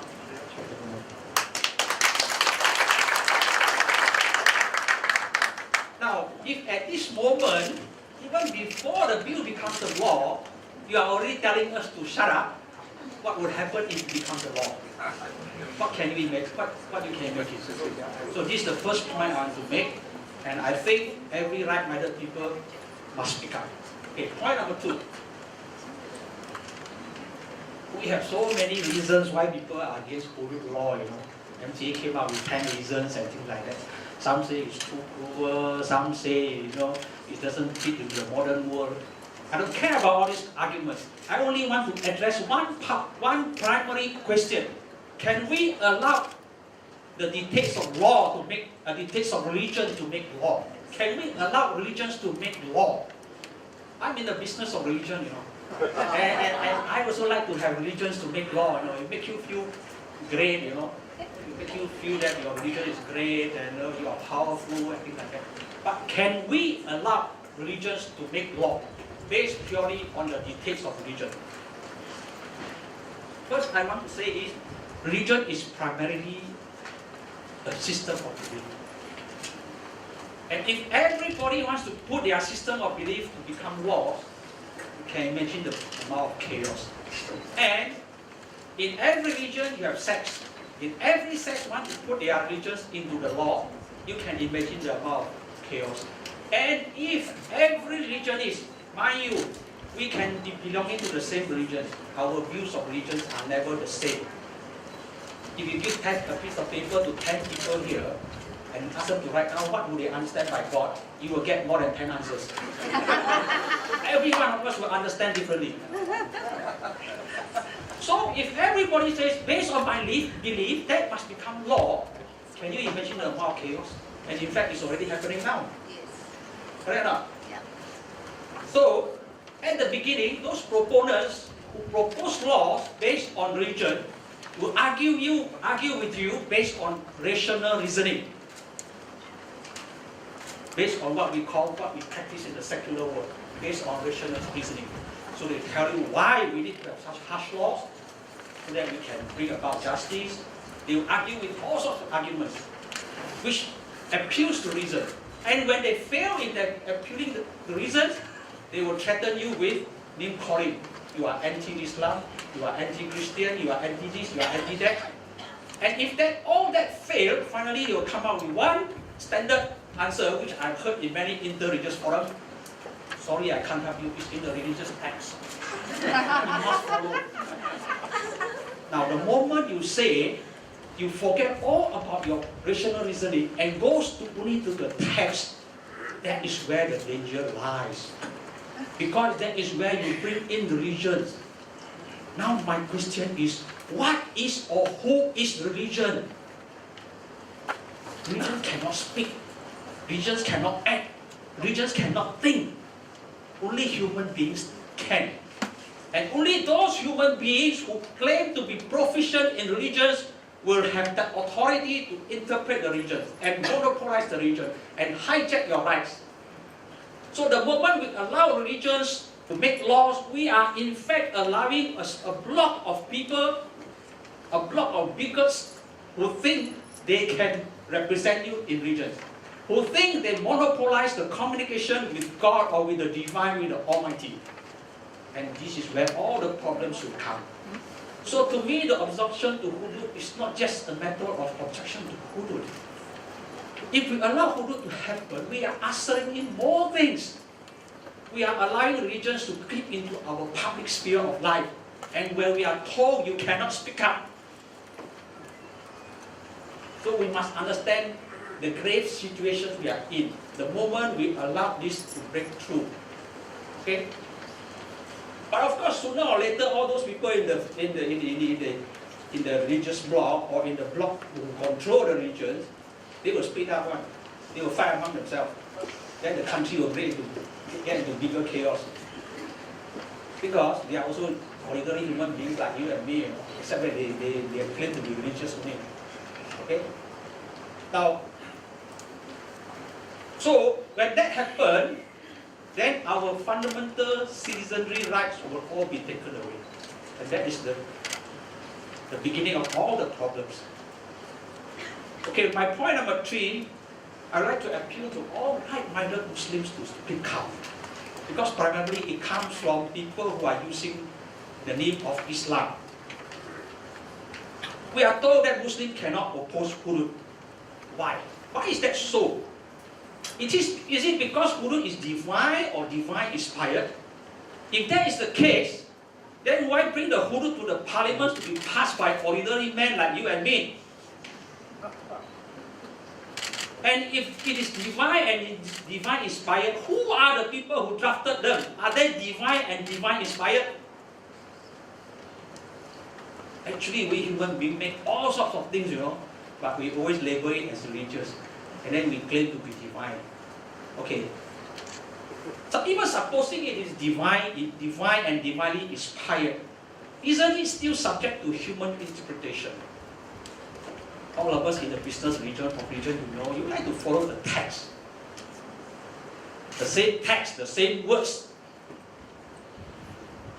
is still subject to our human comprehension and interpretation. Right or not?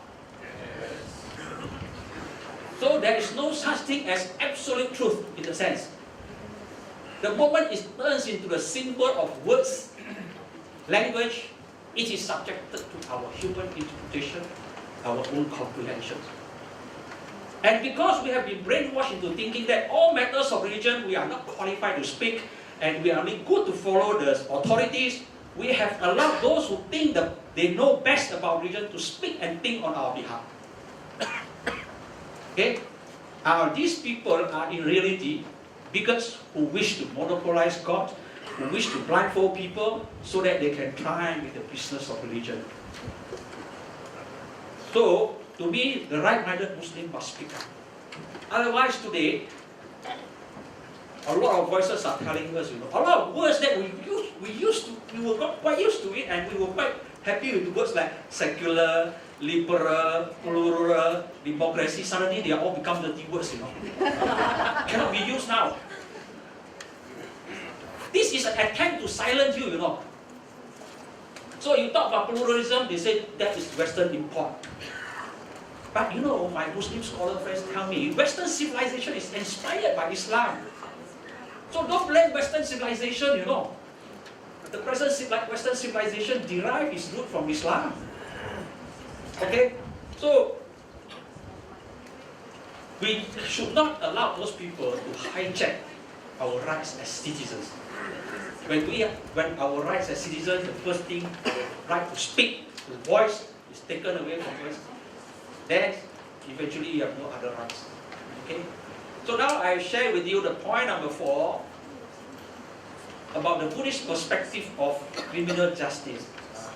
Now we go to something lighter. I tell you stories first. Okay? Angulimala was a warrior, was a murderer who murdered 99 persons. And at the last moment, when he was about to murder the 100th person, the Buddha came, and the Buddha, through his miraculous power, tamed him, and he became a disciple of the Buddha. And when the king heard about Angulimala killing so many people, the king came with an army, wanted to address Angulimala. But when he came to the place, he saw Buddha first. So the king said, I'm coming to address Angulimala. Then the Buddha said, I have already taken him and he is now by my side. He is now a holy man. And the king turned back. The story here tells us that the only reason for us to punish an offender is to reform him. In the case of Angulimala, the Buddha did not kill him, the Buddha did not punish him in whatever way, the Buddha actually reformed him. And today we build prisons and all this, all actually with the reason of trying to reform people. Although most of the time we fail. You send people to prison, you never reform them, you make them worse. These are all statistics. Now, another story from the Chakravarti Syananda, no, just now the Chakravarti Syananda Sutta. This is another long story. Long ago, there was a universal monarch. When he ruled the country righteously, there was no crime, everybody lived happily. Then later, when he neglected his duties, then people suffered. There was not enough food, so people began to steal food. When people began to steal something, then the king thought, I should distribute some of my wealth to those poor people so that they can survive. In using today's modern term, we call it subsidy lah.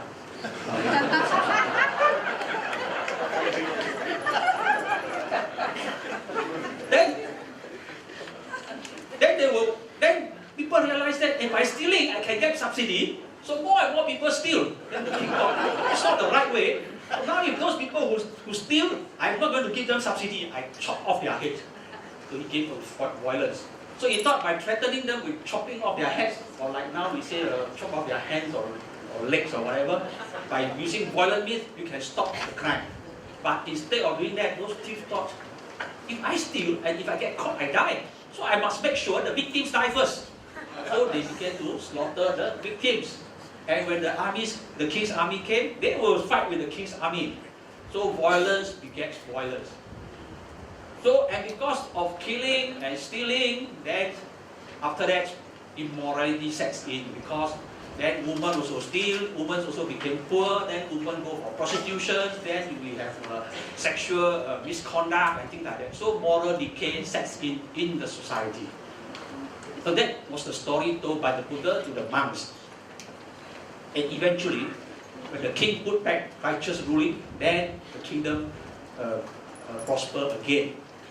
Now this story tells us, number one, crime cannot be separated from the broader social order of justice and injustice.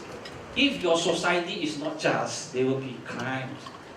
If you bring peace, prosperity to your society, there will be lesser crime. Therefore, when you look at, instead of just looking at crimes, or just talking about criminal laws, we should look at the bigger picture of the overall society we live in. How to create a conducive environment where everyone can make a decent living.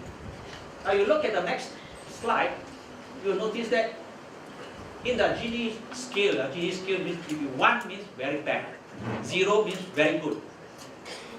Actually, Malaysia's income disparity is even higher than Thailand and Philippines and Laos and Vietnam and Indonesia. So our disparity of income, that shows distributive justice is not there. So why talk about criminal justice when we don't have distributive justice? 50%, 58% of the households earns less than 3,000 per month, but one house is more than 1 million. Okay? 40% of the household earn less than 1,200 per month, but top 20% earn more than 8,000 a month. So you see the amount of social disparity that we have. So to me, instead of spending all our time and resources talking about hudud, why don't we spend some time addressing some of our social injustice? Okay? I think we should direct our energy and resources. Today we should be here talking about how to create wealth, how to eradicate poverty, how to bring about universal education, childcare, healthcare, public transport, and so on and so forth. Not to talk about something, it's really sometimes quite a waste of time. But if you don't talk about it, danger will come. We are actually being sidetracked into doing things that is non-productive. Okay? So next, from the Sakrawati Syananda Sutta, we also know that crime cannot be, next. Violence breeds violence.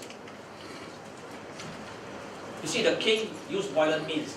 Like now, we say chop off people's hands and legs. I'm sure next time, those so-called thieves and all those things, they will also go for more violent means. And today, the other day, I just came across a Muslim friend who say, actually nowadays, people don't steal with hands. Those days they steal with hands, you chop off hands now. Now people steal with brains, So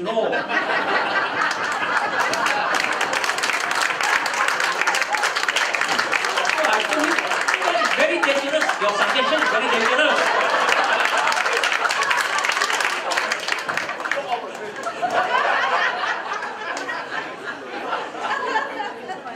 So we should go for restorative justice now. Our society now, we go for distributive justice, where we can distribute the wealth and resources more evenly.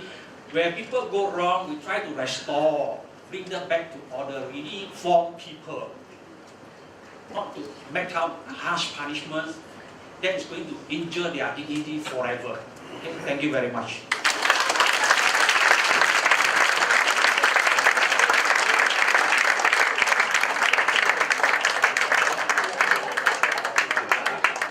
Thank you, Dato'. You certainly have got your message across in a very interesting, light-hearted manner, in which case I think we all better understood you. Thank you, Dato'.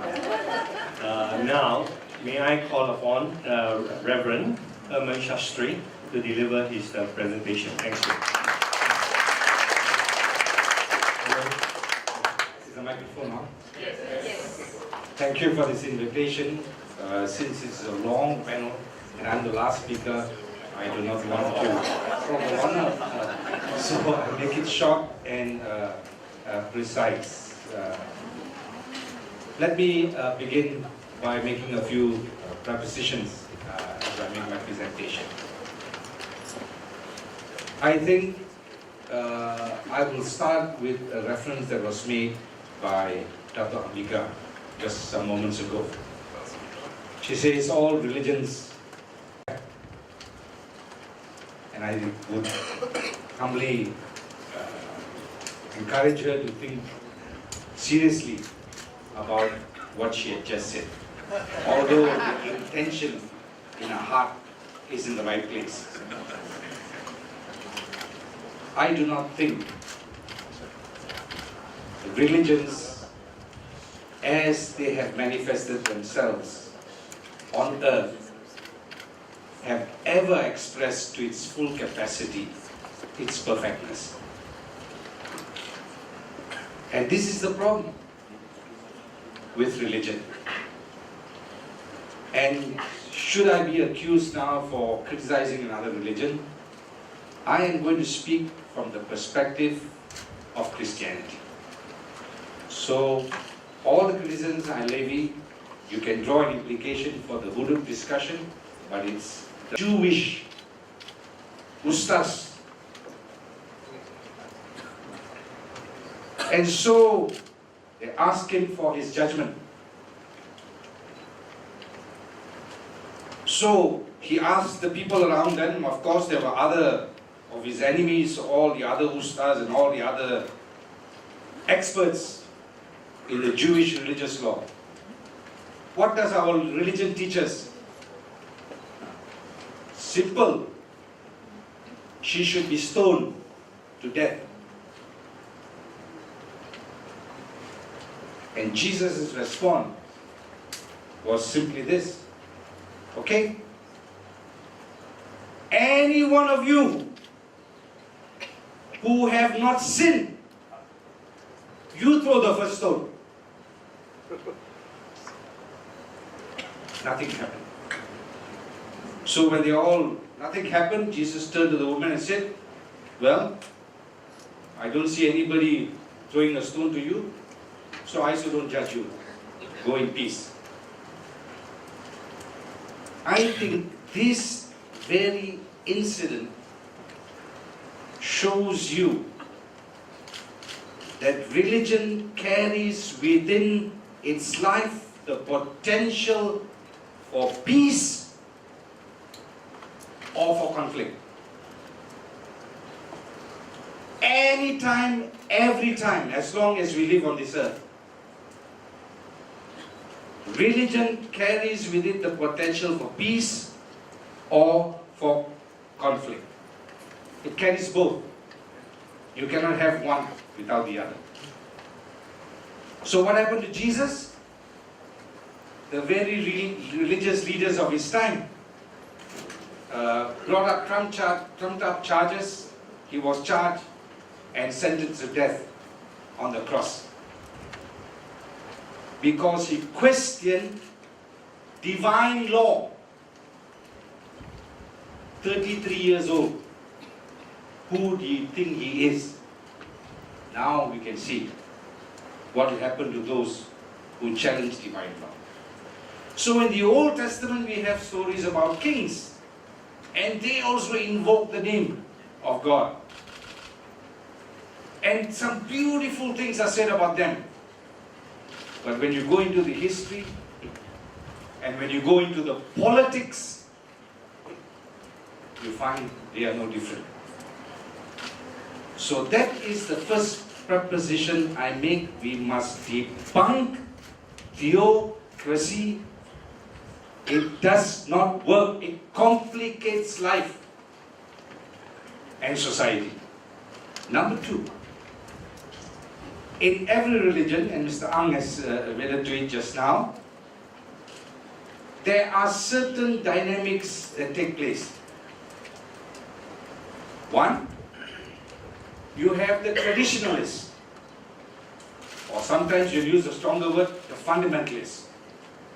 Second, you have the conservatives. And third, you have the progressive. You can use other words for it. Let's look at it, each of these. The traditionalists always harp on some bygone age, the glory day of their religion, and want it back. All the sins, all the problem in the society is because we are not back in the time of the early church. So in Christianity, there's a lot of fight among Christians. Oh, this church is not that. We must go back to the time of Jesus. The church lived like that, so we must live like that.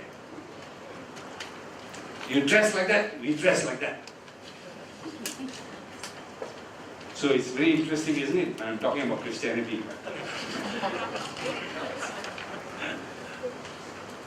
And you must listen to the leaders. So there is some, in scholarly terms, you talk about a messianic vision to bring back that ideal state. So that's the traditionalists. And they are beholden. So every time you attack that point of view, it empowers them. Because this is to be expected. Because the forces that are working against the thinking that I cannot bring back the ideal state are the forces of Satan. Second, the conservative, they don't want to go that far. They also want to be at peace in this world. But then they have a religion, they have a baggage. And so, they would say, yeah, nothing must happen to my religion. I am Christian first. Other things all second. So, they would also take that position of privileging Christianity. So you can see in America, no problem. You can see in Europe, you can see in the history of the church how these things were used by conservatives, and they would quote the Bible, or they would stand by the Bible, or now even this whole discussion about the 10 Commandments in the courthouse in America. So the conservative wing would say, oh, the day they take that down, that's the end of our nation. And then of course you have the progressives, and they take the position that our religion cannot live in isolation. It is affected by multidisciplinary issues. So there's a sociological aspect, there's a political aspect, there's an economical aspect. So, having said that, let's move now to this other point. If religion is so problematic, and always you have these three groups in any religion, by the way, I relate with the Interfaith Council in Malaysia, where all the religions are there. So I know that the same conflict happens in every religion. The Buddhists are not united. The Christians are not united. The Sikhs are not united. The Taoists are not united. When it comes to theology, when it comes to interpreting their tradition, and when it comes to interpreting sacred texts. But we are all united because we are all minority in this country. But then why? Religion becomes such a factor in political life. Well, I am looking at an ethnic party, MCA. And so just as you see race as being a very important factor in political life, religion is also an important factor in political life. Because that's where you get your votes. So you cannot make the Buddhists too much angry, isn't it? Or you lose your votes. A lot of the Buddhists are Chinese. You may not agree, but you surely do not want to lose that vote bank. And so with Christianity, in many parts of the world, there had been even parties that would call themselves Christian parties in order to secure the vote bank. So that has nothing to do with religion. It has to do with the religion as long as its alignment to power. But it has everything to do with politics. So sisters and brothers, I have now this chance to rant a bit. Allah issue. Alright? So you know how difficult the situation is. We have a 10-point solution. MCA is part of the government. MCA ministers are sitting also in the cabinet. So you support, right? What does the 10-point solution say? That Christians in Sabah and Sarawak can use the, not Allah, the Bible translated. One of the words is Allah. That the Malay Bible can be used. Am I right? Yes. Who is challenging us now in the court? Who is the AG representing? My dear brothers and sisters, you are a politician cleverer than me. You answer me. Government. The very government that tells us 10 points you can use is the very government that's challenging us in the court. So, I, in my simple mind, will deduce this. It has everything to do with politics. Sabah and Sarawak is a big vote bank. I cannot risk that. So it has nothing to do with the, or it's not that it's, something cannot be done, it can be done. But everything would be scrutinized from the view of politics. And I end with this point. So why is it that politicians are attracted to religion. I wonder, I preach, I have members who are politicians, many prominent Christians. Idris Jala is also one Christian. Why? Well, one is perhaps a certain, you use the word belief. I think even that should be challenged.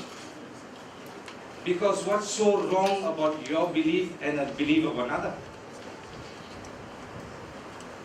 But I think it is a search for a higher principle capacity as a human being. And that capacity is that somehow there's something more to life than everything that we are doing that can make life beautiful for me and life beautiful for people around me. And usually the word we use for this is compassion, self-giving, kindness. All this we are attracted to, but it does not have much commercial or political value. All other things do. And I end with this point since the bell is gone. And therefore, religion is still a political factor, because what happens is that outside of politics, the only other social institution that is organized is religion.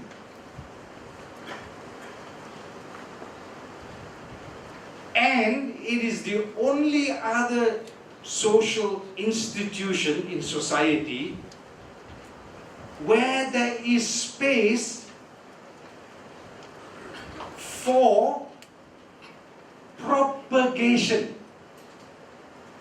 however you want to understand the word, or more precisely, or sometimes negatively, indoctrination.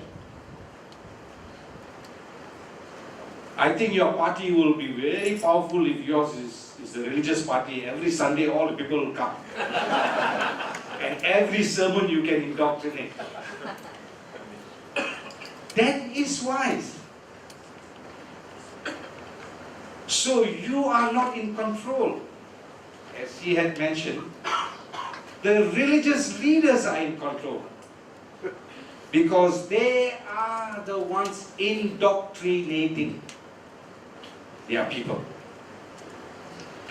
And depending on which category you are in. So if you are in the category of the first traditionalists or whatever, you would put fear in the people's hearts. And you would define yourself as up against the other, which has happened very recently in the UITM seminar. Very clear, but that I don't want to speak about that. Christianity, we have a lot of that. We condemn everybody else. Yeah, and our religion is the most perfect. So it is.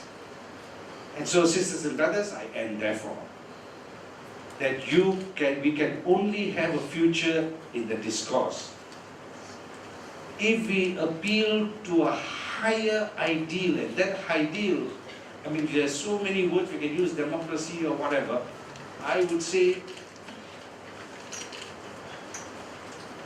to greater benevolent society, if that is the good word. And that to that, all of us must contribute. And it doesn't have to be religion alone. In fact, and just recently there was a baroness who came and she spoke. She is a Muslim in the Conservative Party in England, Baroness Warisi, and she said, oh, now in this modern age, globalized world, religion must be brought back into the public square. And I agree. But the only thing I don't agree with her is, what kind of religion? What kind of religion? if you have extremists coming to the table, you can spend your whole life. Every time you disagree with that person is emboldened even more. They feed on you're against them. So the only way is you bring to a table everybody, not only the religious, even people with no faith or secularists or whatever, so that every human being will have a chance to contribute towards the government they want. I end with this now. There is no such thing as a religion for a government. Think about that. We now quickly call upon Dr. O to begin his presentation. Thank you. Last speaker. Thank you, Mr. Chairman. A very good afternoon to all of you. Being the last speaker, sometimes I wonder what I could add to the very eloquent speeches by all the other speakers. I could not help but being sort of struck by the Reverend Herman Shastri's Bible story about there was this group of people who wouldn't dare to, cast the first stone when asked by Jesus, because most probably they have seen before. After observing politics in this country and beyond for many years, I'm not so sure that still holds in this country. I think if by stoning this project to begin, there's some other goodies, I think they will not hesitate to pick up stones and yeah, I'm sorry, I'm being cynical, but I think that's really going to be like that in this country. I'm trying to frame the hooded debate a little bit before going into a little bit about the East Malaysian or Sabah and Sarawak perspective, which was also covered by some other speakers.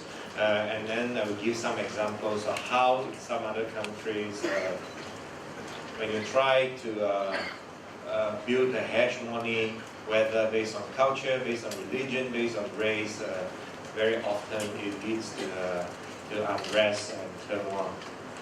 Well, the hooded debate actually, for me at least, is not so much about religious differences. It's about the hegemony or the predominance of one set of law allegedly preferred by a group of people in a country over all other groups of people, secular or otherwise. I'm an atheist, so secular for me is a good term. So, but anyway, in a society with a multi-faith population, it's about whether this should be allowed to happen, that a set of law preferred by a group of people is going to predominate over all people from all different types of faith.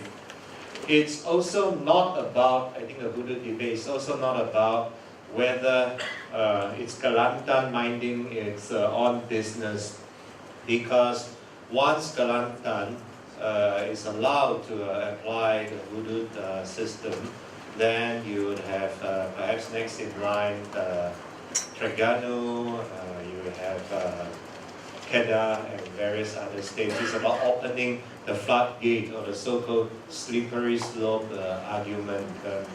It's because in this country very often politics is predicated upon race and religion. Therefore, sometimes you will have this urge, this unexplainable, at least to me, this unexplainable urge to race towards a sort of a contest of competition as to who is more religious, who is more racially minded, who is more racially supreme and pure and so on. So once you open the floodgate, most probably you would have this, what we call a slippery slope, you just tumble down. And therefore, I agree with the other speakers, it's everybody's business.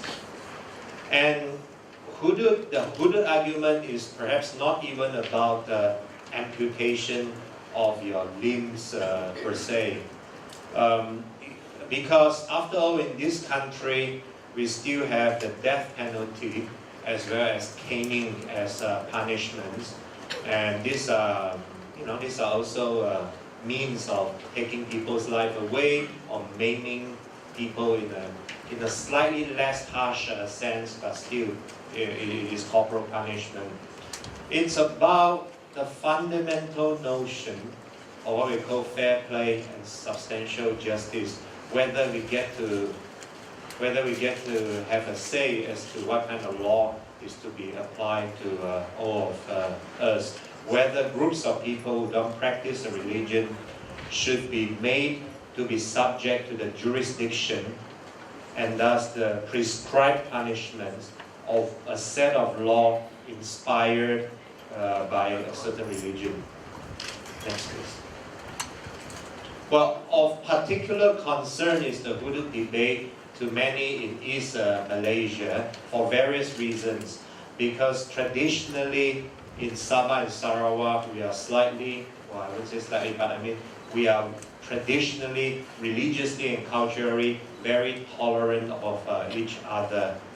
There are various stories about eating in the same coffee shop and so on, which according to many of my West Malaysian friends are more and more difficult to be found in KL and beyond. But you still can happily find that once you disembark from the AirAsia airport, I think it's also called LCCT in KK. You just disembark from LCCT in KK, and almost the first row of shop you will see, you will find in the same shop they are serving your famous bak kut teh and as well as some other Muslim food under the same roof. So it's perhaps the last so-called untainted bastions of such harmony anywhere in the world. And what a lot of my fellow Sabahans and Sarawakians perceive is perhaps an increasingly intolerant trend. You see, why is all this about prohibition of the use of the Allah term, confiscation of Bibles and so on in the Malay or Indonesian languages? Why is this so offensive and is very difficult to be accepted by them? I think it goes back to almost like a double jeopardy. You see, in West Malaysia, or in the whole of Malaysia, you very often hear of people saying, I fight for Chinese education rights or Indian education rights. In fact, the government does subsidize Chinese schools or Tamil schools. But have you heard of Iban school? Have you heard of Dayak school? Have you heard of Kadazan school or Murut school? Most probably you've never heard of them because they are non-existent. So, for many years, since 1963, half a century ago, many of my compatriots in Sabah and Sarawak, I'm not Kadazan, I'm not Dayak, but I'm from Sabah, they were not able to sort of learn their own mother tongues well. They don't have those schools to go to. So there's no proper learning of Kadazan language or the Dayak language. So when it comes to Sunday, the education system is predominated by the Malay language, as in all other government schools. So when it comes to Sunday, when they want to go to church to pray, a very natural choice of language for them would be naturally Malay, because that's the language they were taught in school, and therefore they have to pray in that language, right? So, but then if you say that they cannot read the Bible in Malay, or they cannot use the word Allah, then what? What do they do? I mean, do they pray like silently? Is that how it goes? I don't know, because I don't pray. I'm an atheist, I don't pray. But I mean, looking at that you sympathize with them. You cannot help but sympathize with their yearnings. So, which is why this so-called creeping attempt to exercise certain religious hegemony is perceived as being very offensive to many of them. Next one, please. You look at Sabah's race ratio. Kadazan Dusun used to be about 30-something%. Now, for reason which I will explain in 1 minute, it's reduced to 17%, 18%. The Baja and Malays, they are altogether about 20%. Murud is half and half Muslim and Christians. The other Bumis, these are also about half and half, more Muslim than Christians. So in total, you see the population of Sabah is very interesting. Look at the red color there. Non-citizens. Non-citizens are actually proud citizens of the Republic of the Philippines and the Republic of Indonesia. They now make up more than 1/4 of Sabah's population. So, and that of course is always a sticking point for many of us who claim ourselves to be so-called true Sabahans. But then again, that's another thing. So, with this kind of racial mix, if at any one point any of these sets of religious laws is going to be practiced in Sabah, you would almost imagine that it could be very volatile. And the situation, next one, in Sarawak is even more amazing. In Sarawak it's almost 30-30-30. 30% Muslims, 30% non-Muslim Bumi, and about 30% Chinese. So you don't have one religion with population which sort of dominates the whole of Sarawak or Sabah society. So in that case, to try to prescribe a set of religious laws, whether it's Muslim law or Buddhist law or Christian law, will be very troublesome. Next one, please. Well, I'm just going to share with you, after many years of looking at some of these wonderful countries, in all these countries, it usually starts with one group of people, whether they distinguish themselves by race, by religion, or by culture. They try to enforce their beliefs, they try to enforce their culture over many other cultures found in those countries. Lebanon immediately comes in mind. What was it? The Paris of the Levant, very, very secular, very agogo place in the 1970s. According to some of my businessmen friends, you can find all sorts of things which you can still find in Paris and so on. But again, religious differences, actually same race, just happens to be different religion, and all sides try to predominate over the other, and of course you have civil war, and Syria got involved, Israel got involved, many other countries, Iran got involved, and therefore you have a very devastated Lebanon nowadays. Syria is of course no stranger to many of us. Again, same people, same race, different religions. Sorry, that's right. Same religion, different sex. I was thinking there's a Christian minority in all these wonderful people, and yet they are fighting each other. Cyprus, again, same race, two religions. Now there's the northern part of Cyprus, which is basically a Turkish colony, and the southern part, which is Christian dominated. Fiji, a very interesting example. Fiji, because this is no more about Muslim versus Christian. Fiji had a native population, it had a large Indian immigrant population. They don't get along with each other. There were various coup attempts and so on, and yet they still years after years send out all these United Nations peacekeepers to all other countries. It's quite amazing. Sri Lanka, where I spent a number of months. Now this is between the Buddhists and the Tamils, I mean the Sinhalese and the Tamils.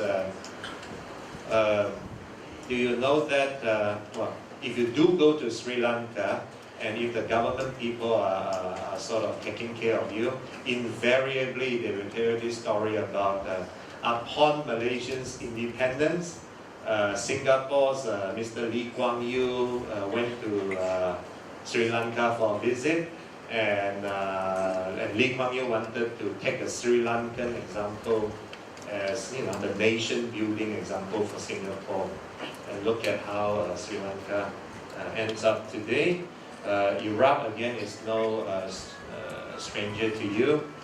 Afghanistan, this is one of the most extreme that you can get.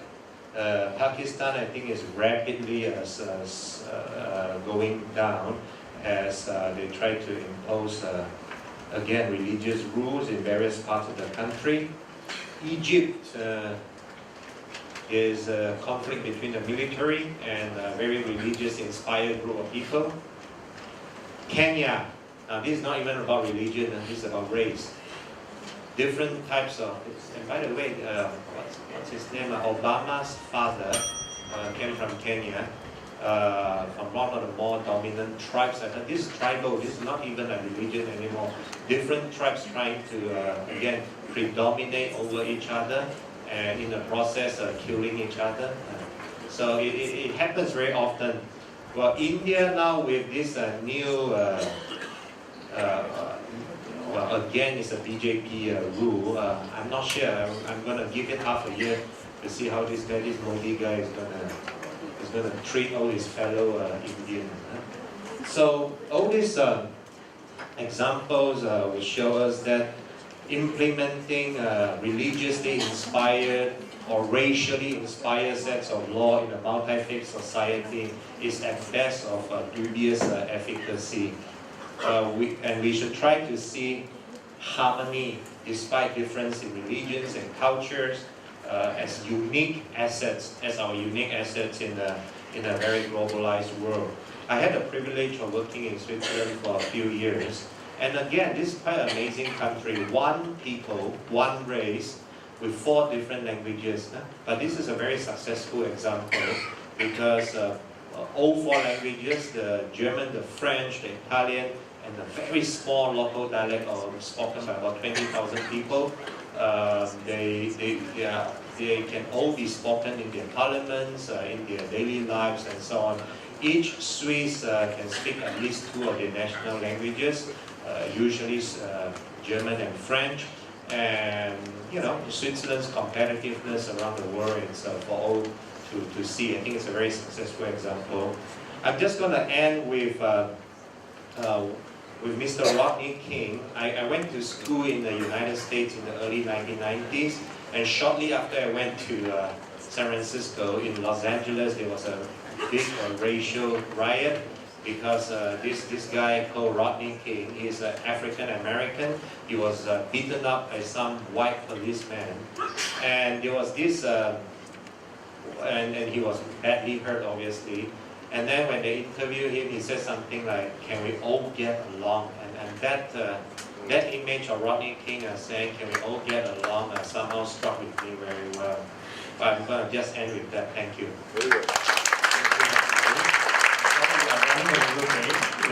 Now let's come to an interactive part of the discourse, which is Q&A. Now the ground rule here is that those who want to ask a question, please identify yourself, and if you are representing any organization, likewise identify the organization, and also please direct your question to the speaker whom you want your question answered. Now, depending upon the number of questions, right?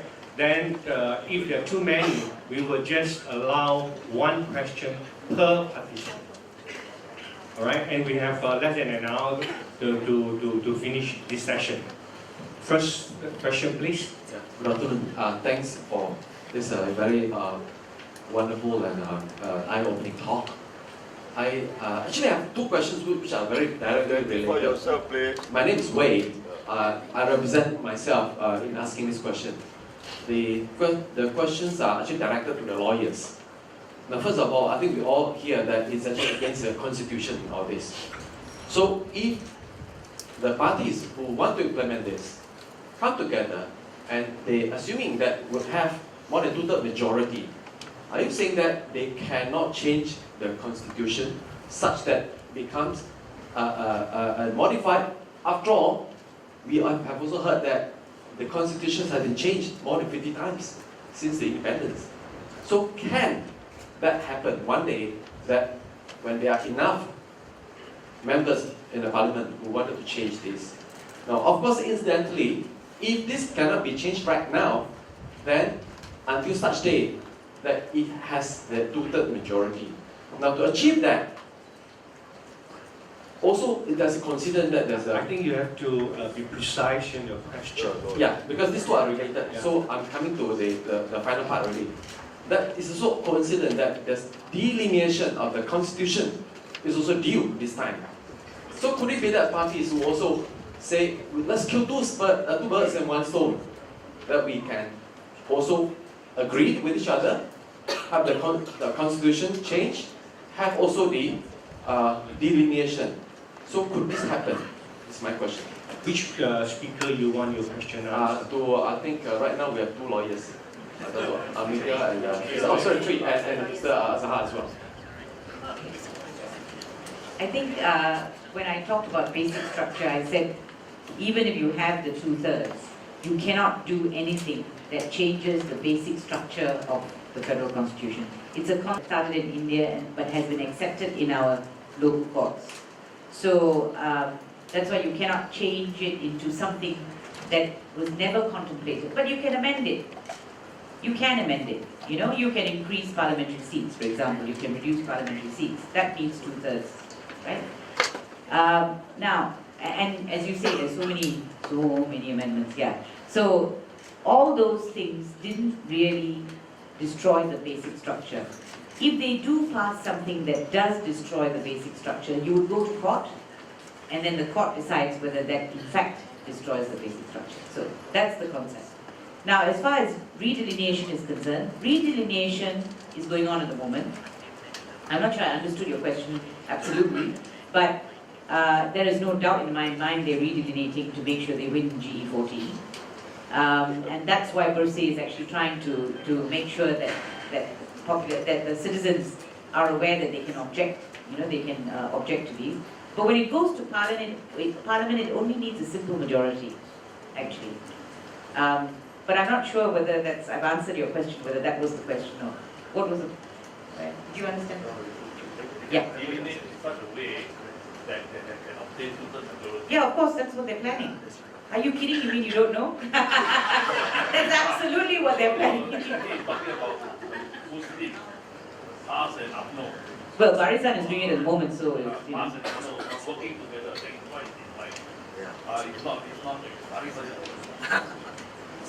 well, in the same way that Barisan is doing it, yes. Yes. Sure. I don't think I need the mic. This is directed to Dr. Amiga. I'm sure Please identify yourself. Xia from, I'm a lawyer also. What happens if there is a political party that passes? The constitution of that party is to form an Islamic state. Right? Well known, PAS is a political party, and its constitution is to form an Islamic state. And it is against the basic structure. And I wonder, people in the know are still supporting such a party, empowering them. That's why today we have such a problem. This is the first thing, that why there is no action from any civil society taking action against such a party that is anti-constitution. I think if you ask the question before any of the speakers speak, It's the basic structure. yeah, I would then ask you the same question. ROS, like yourself, okay, if you have a political party or any NGO for that matter, whose object is against the constitution, obviously then that NGO should not be registered. Right. Right. Similarly, of course, you can challenge it in court, but who has the local standard? No.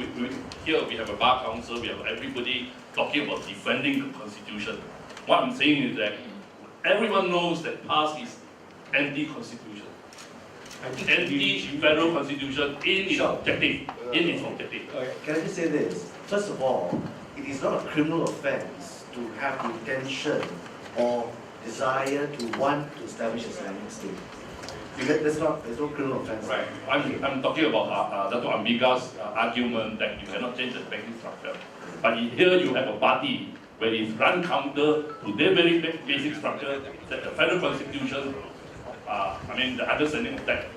Okay. Can I just develop what Ambi said about at the end of the day, the judiciary is the final frontier. Now, even on the issue of what Ambi and myself said, and then even Azhar, three of us will believe in the basic structure of the federal constitution, but there's no guarantee that the 13 federal court judges or 14 believe that. So even that is a question mark.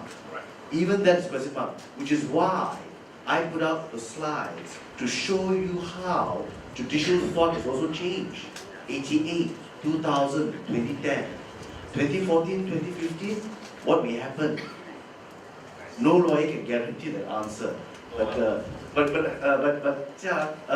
Ambi and I no longer in bar council, so we can't answer your question. No, but also I want to add, there is freedom of association in this country. So you can set up an organization as PAS has done. And in fact, as Chiwi says, there's no crime against openly saying, this is my agenda. At the end of the day, as Chiwi says, it's for the court then to determine whether it is our view that prevails or their view that prevails. Technically, you can have a communist party here. Next question, please. Please identify yourself. Hello. My name is Eric. I represent no organization, but I think I speak for a lot of Malaysians. I have no question, but can I say something?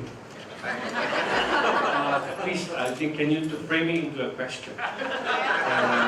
Because we have already had speakers delivering their piece, and we actually had a common denominator. But my question is also similar to the first speaker, and I still cannot understand if something cannot be against the Constitution, then why are they pressing for something against the Constitution? Also, like I said, I want to say something. Please allow me just 1 minute. PAS, yes, a lot of cameras on me. PAS has, for many years, intimidated us as Malaysians. They put a lot of fear into us as Malaysians, simply because by trying to promote hudud. And you see, I tell all my friends, don't support PAS because of hudud. They say, no, you must give them a chance. I say, no. Why no?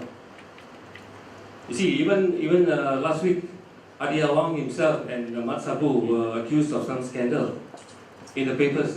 This is not from my own. In the papers, and involving women. So it was settled out of court. Can you imagine if it was in a Sharia court and they were accused? What these guys would be without a penis? Yeah, it's scandalous, you see. And also, you can organize all your seminars you want. This group of people are not going to listen to any logic, no matter how well you analyze it. They are not. They're something like the Taliban, you see. And once hudud is implemented in Kelantan, as you all say, it's going to open the floodgates. First for Muslims, and then all the Muslims, non-Muslims are going to be affected, including me. your children, your grandchildren. My stand is, I am not going to support PAS for anything. I am not going to support them for anything. And I congratulate Dr. Chua Soy Lik, who has done so much to I think let us not get into political. Okay. No, I'm not political. No, but I think there's if you a ask me process. that's enough, please stand down. The reason is very simple, because what you have said Yeah. reflects the position of the speaker, and I think all have heard them well. Thank you very much. Can you All right, please thank you very much. Thank you very much. MCA, Please stand down. Okay. Please stand down. Thank you. Yeah, please identify yourself, please. My name is Kevin. I'm a lawyer as well. First of all, I'd like to say thank you to all the speakers and also thank you to the organizers. It's a wonderful forum. I'd like to thank all the speakers for spending their time coming here and to tell us about their opinions. I think most of you have heard that recently this private members bill has been postponed. But what I heard that is it is now being proposed that it will be tabled in September. And that is why there needs to be a continuation of these kind of forums. That is why awareness needs to continue all the way until whenever they want to table it, because the fact that they are going to postpone it doesn't mean that they are not going to table it. It's coming. It's coming, and you need to raise awareness about this. So may I propose to the organizers and to the speakers, as well to all interested parties who are here today. Those of you who are interested, can we resolve today to form a kind of a movement, a platform to continue to raise awareness, to have talks, to have a platform for our speakers, maybe a different panel next time, but to continue to raise awareness about things like this, which affect our constitution, our society, and what it means, what hudud means to us. Okay, thank you very much. I hear you. All right, I hear you. MCA, as a political organization, has made it stand very clear that they will continue to hold more town hall meetings so that, all right, the general public, the rakyat, will be fully appraised, right, of the implication of hudud, if at all it can be passed in Parliament. All right, the speakers here obviously represent their own values. All right, like Dr. Ambiga, a human rights activist. Mr. Lim represents Sandbag because he's the co-president of Sandbag. Encik Azahar, obviously also another human rights activist. If you think you would like to form or seek their cooperation, you can always take it offline and talk to them. Because this forum is not about putting our speakers back to the wall and ask them, all right, whether they join hands with us, bearing in mind we are a political party. Yeah, please, next one, please. Very good afternoon. Sorry, next I have a gentleman there at the back. The next will be you. Thank you, please. Thank you. My name is Chu Shin Che. I speak for myself. Thank you for all the speakers who have delivered very wonderful speeches. I have a question here. Refer to the theme of the forum today, which is Hudud, the Nation at Crossroads. I would request the speakers to share how have Malaysians come to this crossroads. It sounds like it is a crossroads of whether we are going to turn into an Islamic state or a secular state. Sure. But how does it happen? Is it because it's a process of Islamization throughout the country since independence? Okay, who do you want, which speaker do you want to address your question? Okay, let me finish that then address. So I think this question is important because we do not turn into this dilemma one night. Sure, we are now at the crossroads. Either we go forward or we go backward. Yeah, or but left then, or the right. Yeah, Okay. but to face this situation, we need to understand why it happened and who is responsible to that. So I think you got the wrong end of the stick.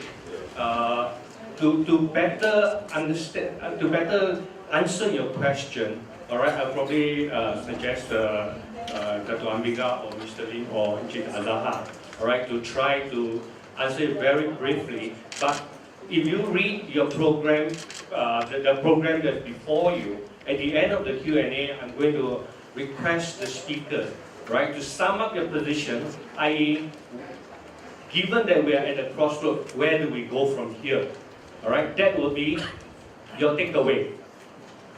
All right.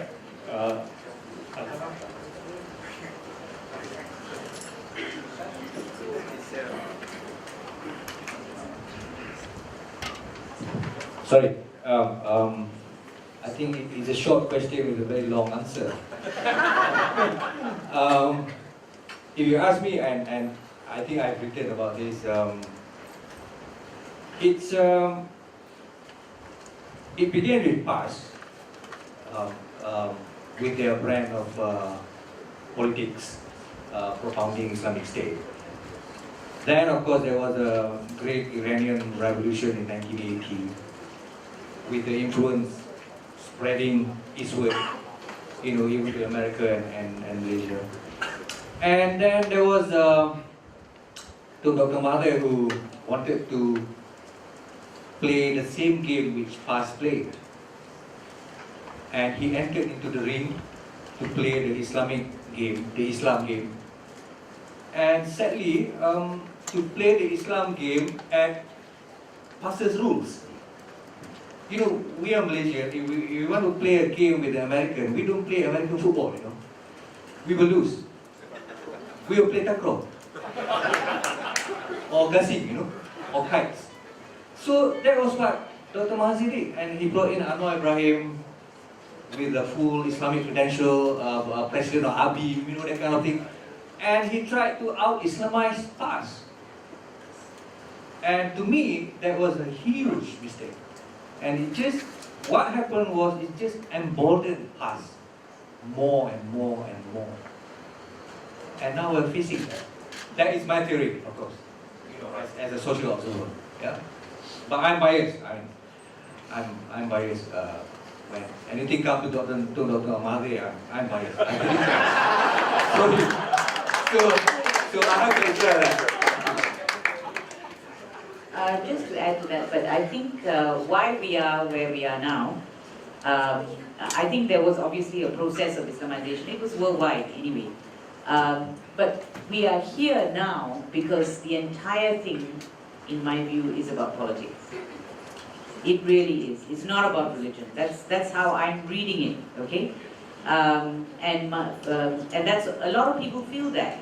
And I think if the politicians who are doing this for power or whatever other reason, apart from the right reasons, are playing a very dangerous game. And what they're doing is playing with the future, our future, in trying to seek to entrench their own power basis. Just add one word. I think, from my perception of what's going on, I think politicians have discovered that privileging one religion can help them gain political influence. And that's precisely what's happening. Can we have the next question, please? Okay, and then after you, we'll be next, okay? Thank you. My name is Jackie Chiu, and I'm speaking as a layman to any one of the speakers who can answer me. What can we do as a layman to prevent this hudud law being implemented if you are not in the member of the parliament or in any of the political parties? And another question to Dr. Ambika, would you lead and plan and lead a rally, especially for the women, because we are very uncomfortable if this hudud is implemented. Thank you. Thank you. Okay, the first question, which speaker would like to answer the question? As layperson. The question was as layperson. I think I always say this to the audience when a question comes up. First thing, write to your MP, what is your position? You know, I want to know. Either you can do it so privately, by letter, by email, or publicly, Facebook, Twitter. You know. Secondly, engage people. I mean, you've heard some of the arguments here. Talk to your friends. Who amongst your friends will think that hudud is a good thing? Then, you know, engage them in a discourse. I think these are the two low-lying fruits, as it were. In other words, what you can do as a layperson. I also think actually that more than, of course, educating is key in this whole exercise. But above and beyond that, we must also try and engage those proponents of hudud. Okay? We have to try our best. PAS, I can tell you, I mean, I know there's some very good people in there. I know people are angry with this hudud agenda of theirs. I accept that. We don't agree on everything. They don't agree with everything that I do. I don't agree with hudud. But they are very solid on many of the other fundamental issues, which is why, as I say, I asked the question. I can't understand when they know that our system is so bad, because they understand democratic principles and they support us on that, and there are good people there. So I think we should try and engage them. MCA should engage UMNO, because I think you have the access. I mean, can I ask a question? Did UMNO even mention to you or anyone or MIC that they were going to support this? If they didn't, then it's time for you to put your foot down, I think, and ask them why. So I think that engagement must go on. Rally, I mean, to me, everybody, you don't need a rally. Everybody has to speak. Different groups have to speak up on this issue. Thank you. In my opening address, I did say that we should demand honesty from our MP. We should demand greater action from our MP. Make them understand that they are there to represent us in Parliament, not go to your MP and ask them to fix your drain. May I respond, Abhika? Because I think one of the conversations we've been having is that once you engage them on this issue, there are so many theological positions. You know what I mean?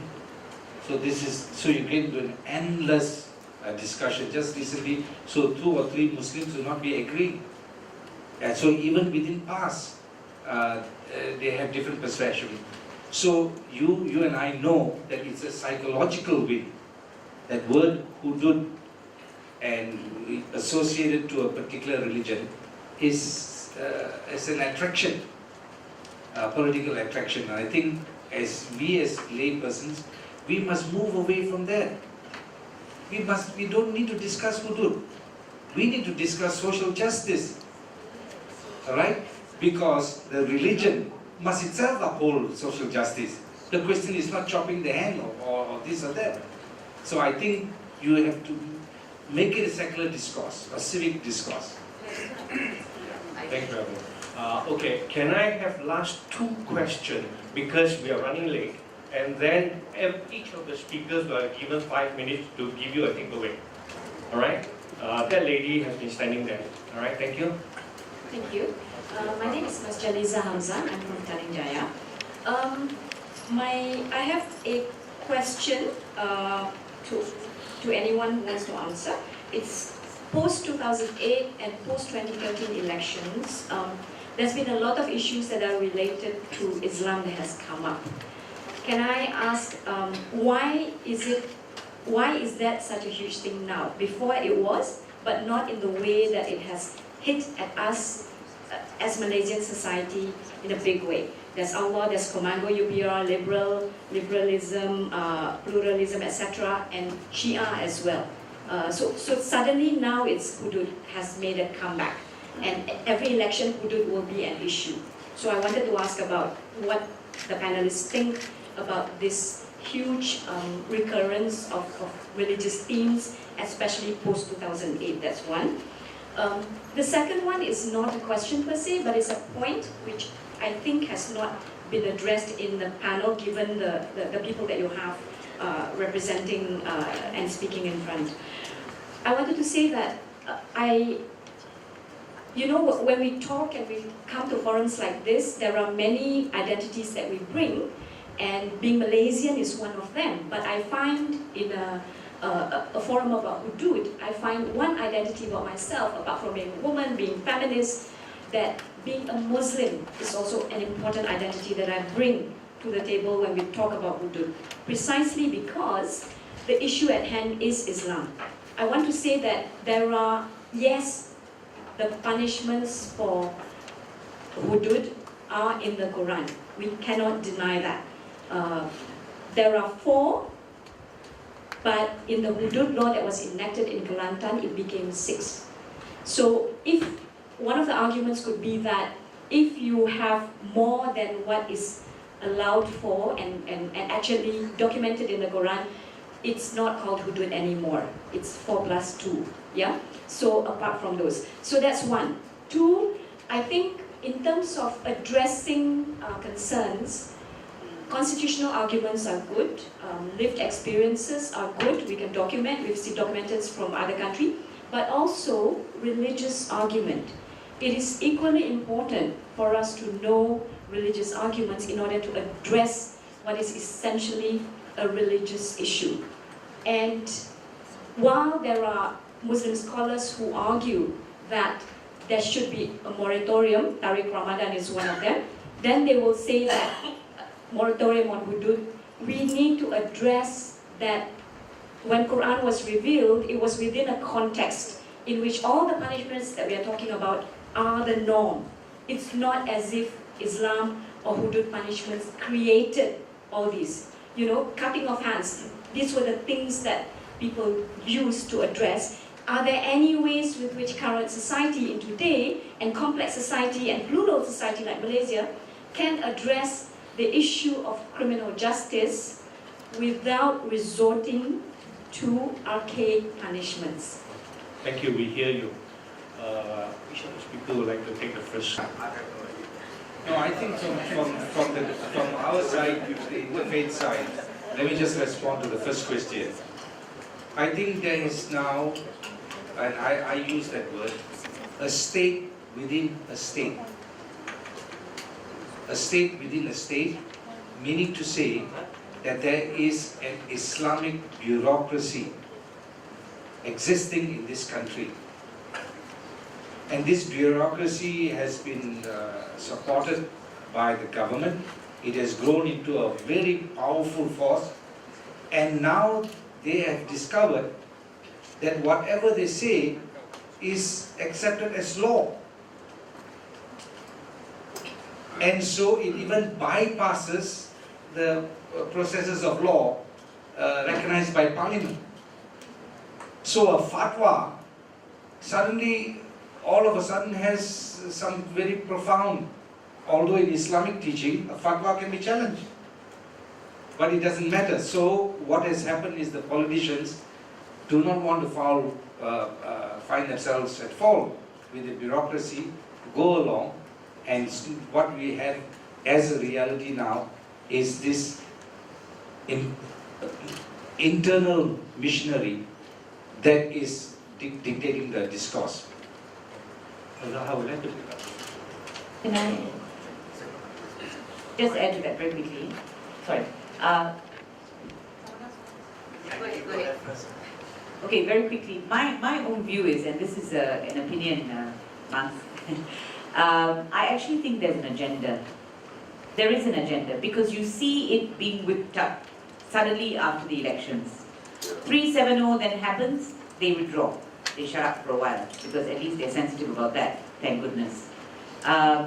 They keep quiet for 1 or 2 months and then they start again. And then it keeps whipping up. And now they talk about May 13 and they're pushing everybody to a limit, they think. I mean, to me, I think Malaysians are far more sensible than that, which is why we haven't had problems. So what is the agenda? I'm not sure what the end game is. Are they really trying to create a problem or not?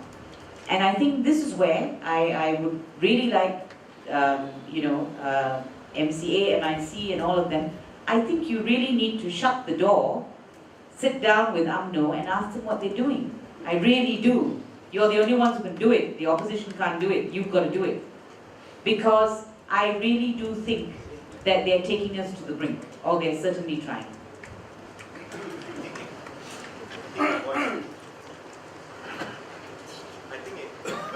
Testing. I think it boils down to a number of games because after the 2008 and 2011 elections, it's becoming more and more clear that the Malay vote is almost equally divided among UMNO, PAS, and I want to say the TKR. So if, let's say it's divided into three, if you can unite any two blocks of votes, you could probably win the election and either continue to rule or become rulers. So in PKR, it's difficult to play this game. This is a very dangerous racial game because PKR has almost half the members being non-Muslims. But in PAS and UMNO, it's easy to play this game. You whip it up, and then I'm not saying they will combine with each other, but I mean, imagine these two forces coming together. You can rule this country already. With a bit of my friends from Sabah and Sarawak, tossing in their hats and so on, you can rule this country. So it boils down to political calculations. That's all. How would I like to address the But I would like to articulate a bit on your last question on hudud. The problem with hudud is this. The misunderstanding is that when we talk about Sharia, it's hudud. Sharia, hudud. Hudud, Sharia, which is not the case. Sharia contains 1001 other things. Yeah? And the surah, the chapter in the Quran where hudud is contained, the Surah Al-Ma'idah, is one of the last surah in the Quran. The Quran has laid down inheritance, family law, taxes, social justice, freedom from slavery, and so on and so forth. Then Al-Ma'idah comes with hudud. Now what does that tell us? You see, all the others are also Sharia, yeah? So, in Medina, for example, when Prophet Muhammad was there, he has established the whole Islamic justice system, the whole Sharia system. Then Al-Ma'idah came in with hudud, and then he established hudud. So it's not hudud plucked from the sky and boom, I implement hudud. I don't care about all the other Sharia things. No, it's not. And one thing about hudud, the beauty of it is, there is also a story which is about the same like Jesus Christ is now. There was a woman, pregnant.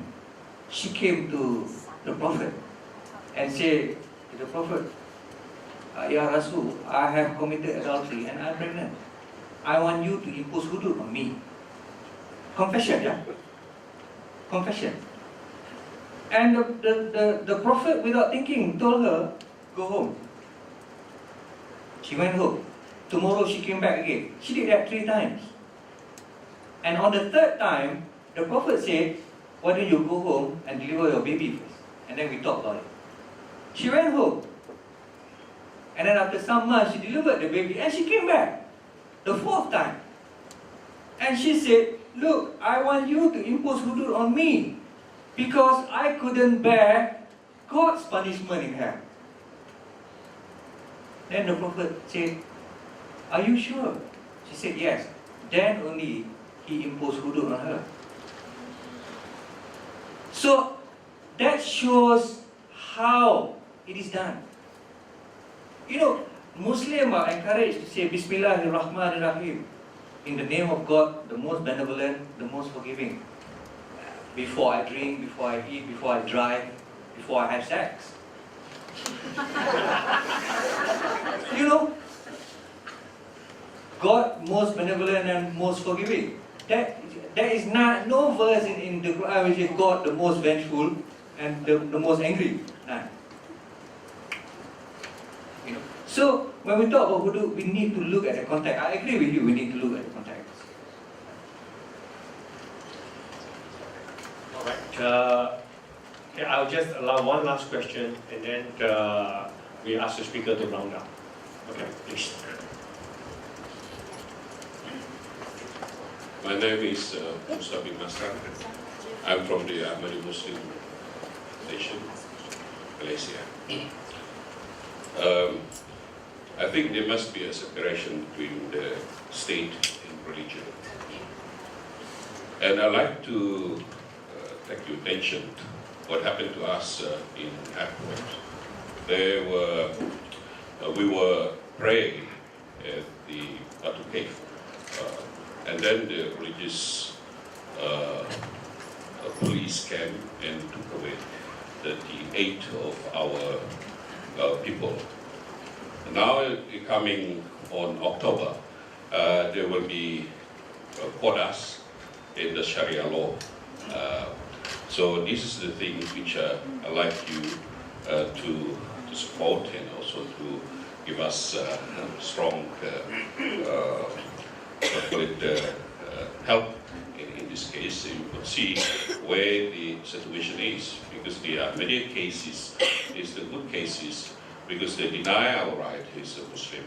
But at the same time also they like to take us to the Sharia court, but when we come to the Sharia court, they cannot deny that they call us non-Muslim. And then we try them in the civil court. So the situation is going on, and this one example. So again, yeah, I think there must be separation between the state and religion. That's all. It's just a comment point taken. I'm sorry, I think we are really running out of time. We had a very interesting intellectual discourse. So for the benefit of all of you here, right, and the media, I will call upon each of the speakers to round up in 5 minutes their point, their position, where do we go from here, given that we are at the crossroads. This is your takeaway. Can I start with Dr. O, please?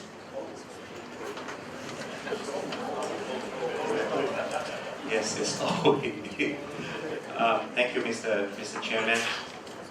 I think we are really at a crossroad in the sense that many of us are presented, and I think this goes with both Muslims and non-Muslims, many of us are presented with a dilemma, because on the one hand there is this recently very much talk about attempts at implementing hudud, and in Sabah and Sarawak you see what we call creeping Islamization and so on. You see that on the one hand, and perhaps you may or may not like that.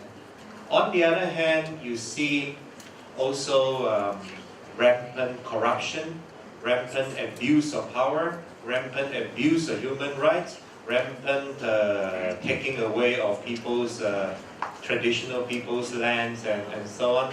So you are almost forced to make a choice between the two, either hudud or corruption. And for many people, I think now I'm trying very hard to speak on this on an impartial manner. I think for many people, you see, politics is a perception.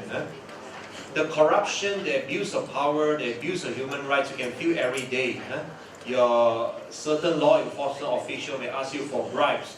You need to get a license, you need to pay bribes, you need to get certain other things, you need to pay bribes, or you need connections and so on. That's something extremely real, you can feel it every single day.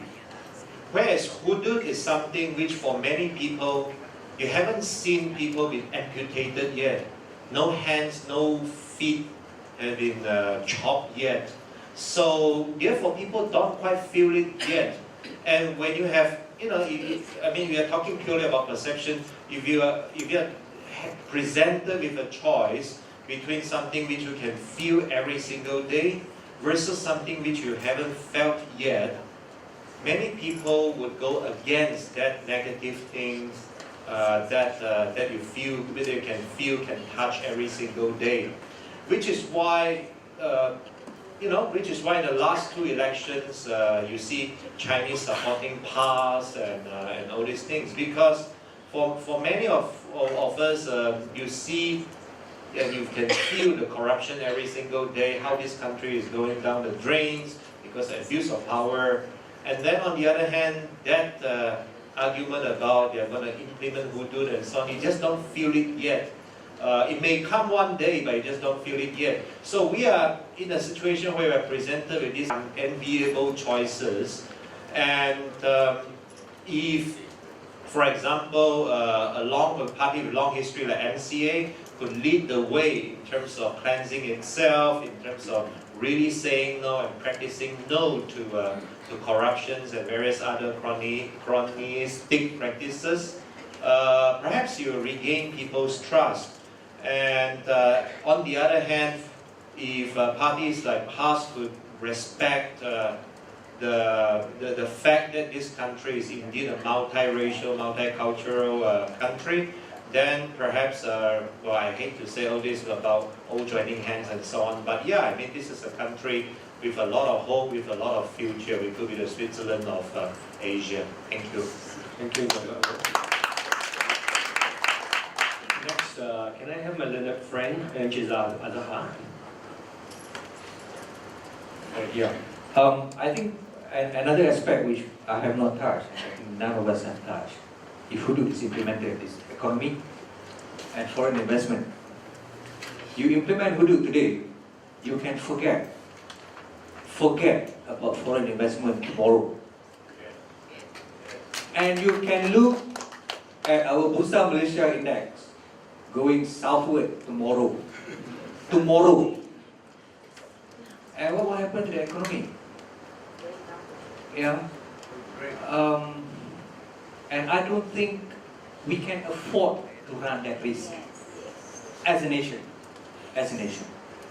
I don't think Obama will come here again. So I just want to say that in my parting shot. What to do next? I don't have a clue. I don't know what to do. In fact, I'm at a loss. Sometimes I call her Ambiga and I told her, look, I don't know what to do. But I think the obvious thing is don't vote for PAS. Or any party who partner them. Really? No, I'm not a Barisan National man. I'm not. I'm apolitical. But PAS has this great ability of disappointing people. 3 months, I'm a Kedahan. 3 months before election, I went back to Kedah. Normally, before election, I'll go back to Kedah, go to the kampung. I went to Kulim, Bandar Baru, in my kampung, I ate tam. I went around 2-3 days, talked to people. And I came back to KL, and I wrote a piece. I said, Kedah will fall to the end.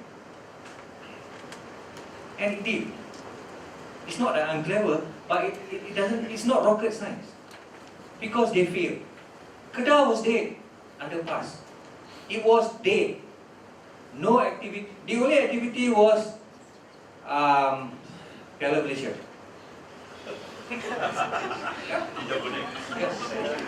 That's the only activity. Otherwise,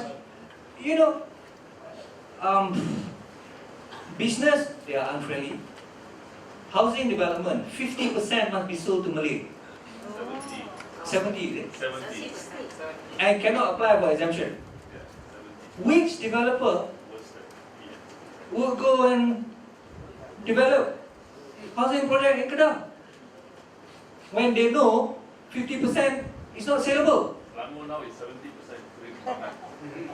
70% because they want to bring Malay there. So, which government is that? So we bring back, but I think the way forward I do not know because hudud is almost a journey. But I won't vote for PAS. As simple as that.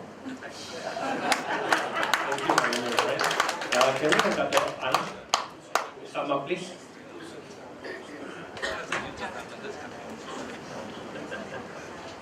Okay, contemplating over the situation we are in, I share the view of Mr. Azhar over the Islamic development that occurred since Mahathir's time in the 1980s when he brought in Anwar and things like that and engaged into this game of religion in politics. Now, on this note, I would like to share, perhaps with our Muslim friends and all those people who are in the business of religion, that when you want to promote a religion and develop a religion, don't overdo it. When you start sending thousands of students overseas to study religions and come back with no work, they create problems for you. It's the same thing for tourism. If you send thousands and thousands of monks and then they come back got nothing to do, then they will start thinking how to get powers for themselves, to make laws. Then we can become judges. Then we can do many other things. Then we can become very influential. So when you help the religion to grow, go for the values. Inculcate the positive values in the religions, make people more, entrained into practice their religions. Not so much of trying to develop a group of religious leaders. And this group of religious leaders, I can tell you one thing. In all the dialogues we have, religious leaders are the hardest nut to crack. You cannot crack religious leaders. Because why? They believe. And belief is something that I would just believe. So no matter how you engage them, you dialogue with them, you talk with them, no use one.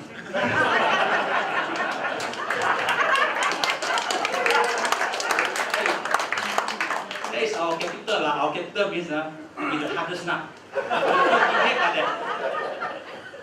So when you have too many religious leaders, and especially those religious leaders begin to join politics, or to join the administrations, you are getting into more and more troubles because they don't resort to our secular rationing anymore.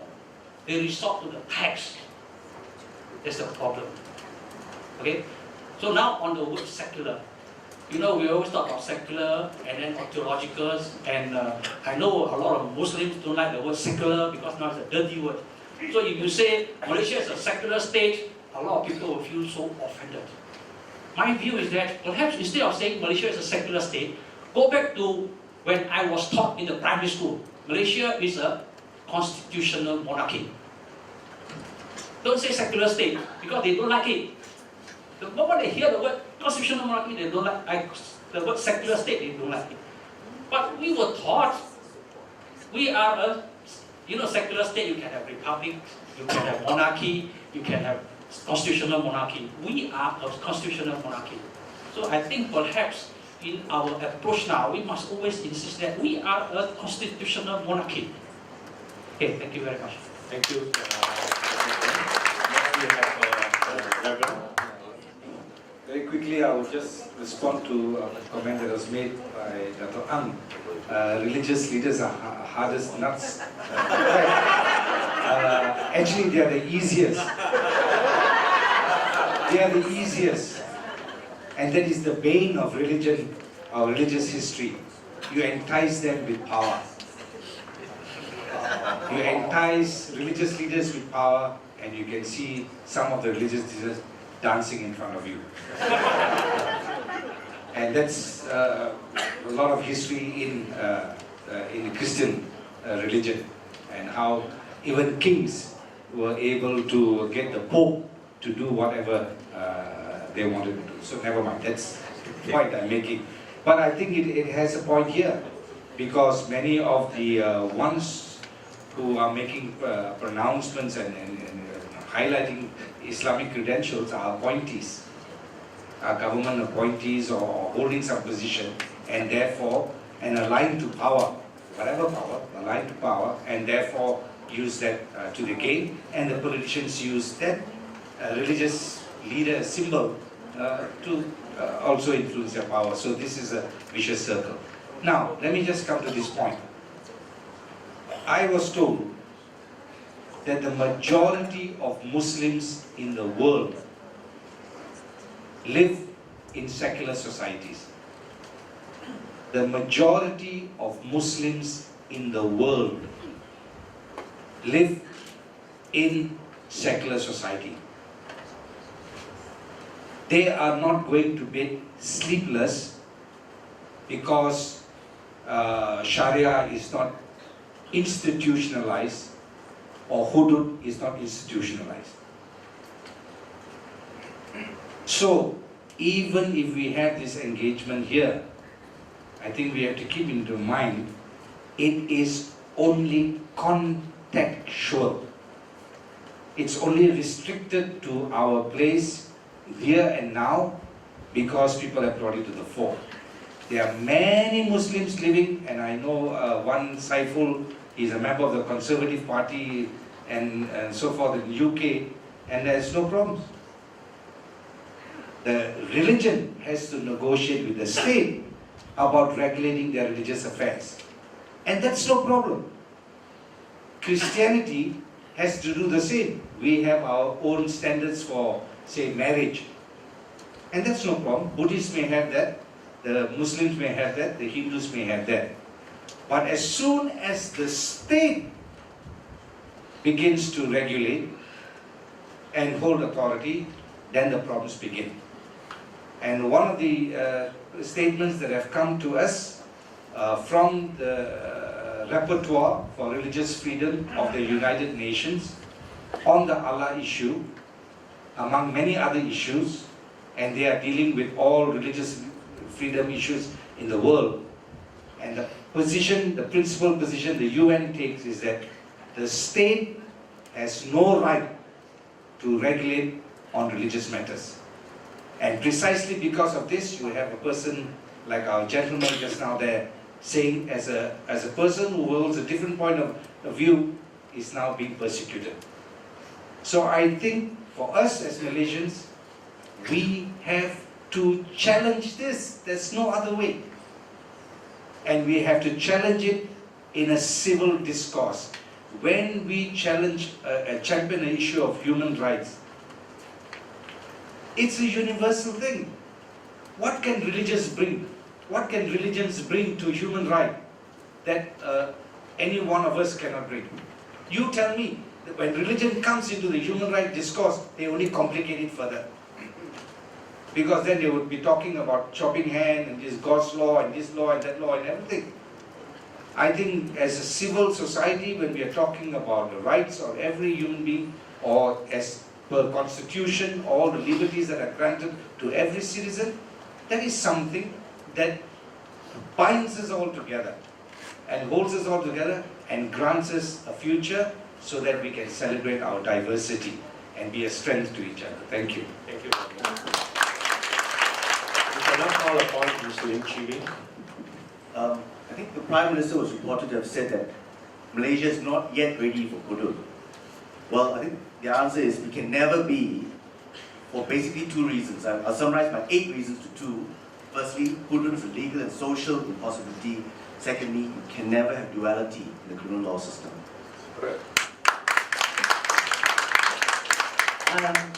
Chiwi has summarized my legal position.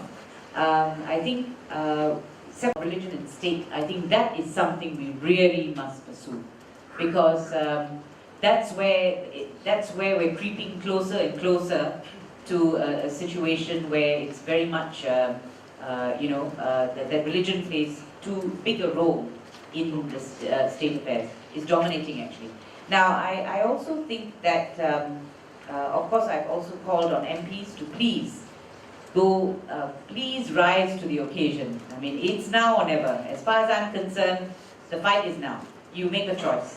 Either you're going to stand up and speak, or, well, we'll all have to sink together, I suppose, with whatever result we get. But I think you can make a difference in Parliament. You can actually, you can actually talk to MCA and all. You have to do this. Because this is how it worked in the old days.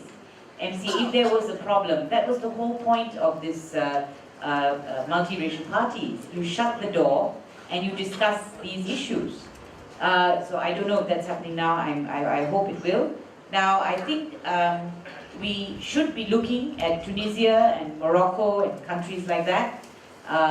So that's the choice really on the table for Malays, for Muslims, for Malaysians, for everybody. Which route are we going to take? Are we going to go the Tunisia-Morocco way, or are we going to go, remember those countries, the other way, all right? You know the list. None of those countries, by the way, are representative of, they're not great democracies at all right? They have no respect for rule of law, actually. So are we going to go in that way, or are we going to go towards a truly enlightened society? And when I talk about enlightened, I talk about Islam. In its heydays, it was, it had so much to offer by way of enlightenment, by way of knowledge, etc. Is that the way we're going to go, where we build a Malaysia that is truly successful? As I say, Switzerland of the East, we should be that. We've got resources, we've got talent, we've got everything. Are we going to build on each other's strengths, or are we going to be divisive? Are we going to go down the other path? where there is a group that thinks just because they are Malays, they are better than everybody else, that they are a master race. But this is a small group. Huh? My Malay friends all cringe at them, by the way.